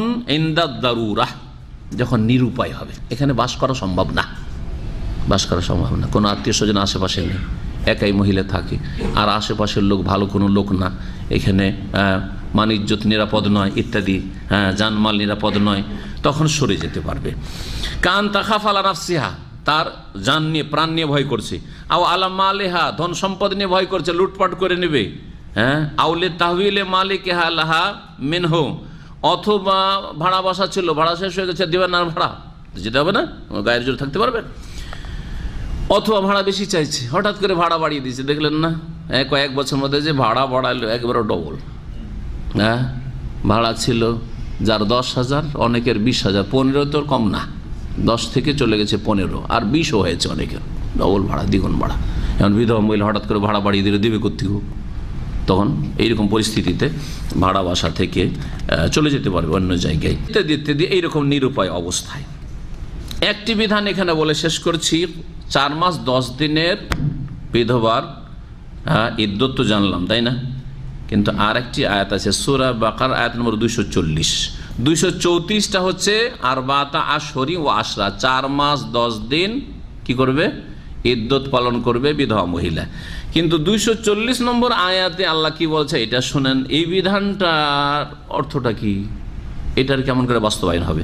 মহান আল্লাহ ইরশাদ করেছেন, ওয়াল্লাযীনা ইউতাওয়াফাউনা মিনকুম, হে মুসলিমরা তোমাদের মধ্য থেকে কোনো পুরুষ যদি ইন্তেকাল করে, মারা যায়, ওয়াযারুনা আজওয়াজা, আর তাদের স্ত্রীদের ছেড়ে যায়, মানে বিবাহিত ছিল, স্ত্রী আছে, ওয়াসিয়াতান লি আজওয়াজিহিম, তাহলে তাদের স্ত্রীদের জন্য উপদেশ হচ্ছে, ওসিয়ত হচ্ছে, মাতাআন ইলাল হাওল, 1 বছর ধরে তাকে মাল সামান দিতে হবে, গায়রা ইখরাজিন, এবং স্ত্রীকে বাড়ি থেকে বের করা যাবে, ইলাল হাউল, 1 বছর। আল্লাহ বলছেন 1 বছর বাড়ি থেকে বের করবে না, এবং 1 বছর তার ভরণ পোষণ দেবে, খরচ খরচা দেবে। ফাইন খারাজ না, কিন্তু নিজে থেকেই যদি 4 মাস 10 দিন পরে বেরিয়ে যায়, ফালা জুনাহ আলাইকুম, তাহলে হে মৃতর আত্মীয়রা, মৃত্যুর ভাই বেরাদর বাপেরা, তোমাদের কোনো গুনাহ হবে না। ফিমা ফাআলনা ফি আনফুসিহিনা মিন মারুফু, যা ওই মহিলারা বিধবারা করলো নিজেদের ক্ষেত্রে, কোনো ভালো কাজ বা ভালো উদ্দেশ্যে সেখান থেকে সরে গেল, তাহলে তোমাদের কোনো গুনাহ হবে না। এই আয়াতের ব্যাখ্যাটা কি আসলে? এখানে আল্লাহ 1 বছর বলেছেন, ইদ্যতের ক্ষেত্রে কি বললেন? 4 মাস 10 দিন, কিন্তু এখানে আল্লাহ বলছেন 1 বছর তোমরা বের করবে না। জি হ্যাঁ, এটা হচ্ছে আপনার বংশের কোনো ব্যক্তি মারা গেছে, তার স্ত্রীর সাথে সদাচরণ, যে হঠাৎ করে ঘর খালি করিয়ে দেবো। ধরেন আপনার ভাই মারা গেছে, ভাবি অথবা ছোট ভাই মারা গেছে, তার স্ত্রী আছে, ছোট ভাইয়ের স্ত্রী, ভাবছেন যে এই ঘরটা খালি করে দিলে আমাদের সংসারের কাজে লাগবে, একে রেখে লাভটা কি, ভাই তো মারা গেছে, 4 মাস 10 দিন ইদ্যত তার পার হয়ে গেছে, এখন তাড়িয়ে দেখ না, এটা করবে না, এটা কোরআনের হুকুম। 1 বছর থাকতে দাও তাকে। 1 বছর যদি থাকতে চাই যে আমি স্বামীর ঘরে থাকবো, আমি বিবাহ করব না, ছেলে মেয়ে নিয়ে আমি থাকবো এখানে, কমপক্ষে 1 বছর থাকতে দাও, কমপক্ষে 1 বছর থাকতে দাও তাকে, তোমাদেরই জায়গা। ও যদি স্বামীর ভাগ পায় তাহলে তো স্বামীর ভাগ হয়ে গেল, কিন্তু স্বামীর ভাগ না, হয়তো স্বামীরও ভাগ না, ওটা স্বামী পাচ্ছে না হয়তো, তারপরও তার সাথে সদ্ব্যবহার হচ্ছে তোমাদের বংশেরই যেহেতু বৌমা, সুতরাং তাকে কি করো, 1 বছর থাকার সুযোগ দাও। ছেলে মেয়ে থাক আর নাই থাক, যদি থাকতে চাই থাক, সে আমি বিয়ে শাদী করবো না, থাকবো আপনাদের এখানে থাকবো, যদি আপনারা থাকতে দেন থাক 1 বছর। এই হচ্ছে কোরআনের বিধান। তাহলে এই 2 আয়াতের সমন্বয়টা বললাম, আর এর মাধ্যমেই মোটামুটি আমাদের আলোচনা এই বিষয়ে শেষ হয়েছে ইদ্যত সম্পর্কে। আর কিছু হাদিস রয়েছে ইদ্যতের সাথে সংশ্লিষ্ট আছে সব মাসাইল, ইনশাআল্লাহ তাআলা আগামী সপ্তাহে বর্ণনা করা হবে। ওয়া সাল্লাল্লাহু সাল্লাম আলা নবিয়িনা মুহাম্মদ ওয়া আলা আলিহি ওয়া সাহবিহি আজমাইন। কিন্তু বিদেশে মারা গেছে, তাহলে সেই ক্ষেত্রে আর আবার ওই সেজে শ্বশুর বাড়ি যাওয়ার কোনো যুক্তি নাই, কারণ ওখানে তো তার কেউ নেই। আর তাহলে যেখানে মতের খবর পৌঁছেছে সেখানে করে সে ইদ্যত কাটাবে, যদি সে নিরাপদ থাকে সেখানে জায়গায়। নিরাপদ না হয়তো সফরে, কোনো বোনের বাড়িতে ছিল, কোনো কারো বাড়িতে ছিল, কোনো কাজে গিয়েছে, হয়তো টাউনে গিয়েছে, তো ওখানে আর থাকা যাবে, ওখান থেকে ফিরে চলে আসবে, আপন বাড়িতে ফিরে চলে আসবে আর ইদ্যত কাটাতে শুরু করবে। স্ত্রী মারা গেলে স্বামীর জন্য কোনো ইদ্যত নেই, পুরুষের জন্য ইদ্যত নেই। করার জন্য 3 দিন শোক করতে পারে, যে 3 দিন আমি চাকরি বাকরি করবো না, যাবো না, ডিউটিতে যাবো না, 3 দিন আমি কাজকর্ম করবো না, ইত্যাদি করতে পারে। 3 দিনের বেশি না। অন্য জন্য, বাপের জন্য, মায়ের জন্য, বোনের জন্য যেমন 3 দিন, ওই রকমই স্ত্রীর জন্য 3 দিন। জি, বিয়ে শাদীর ক্ষেত্রে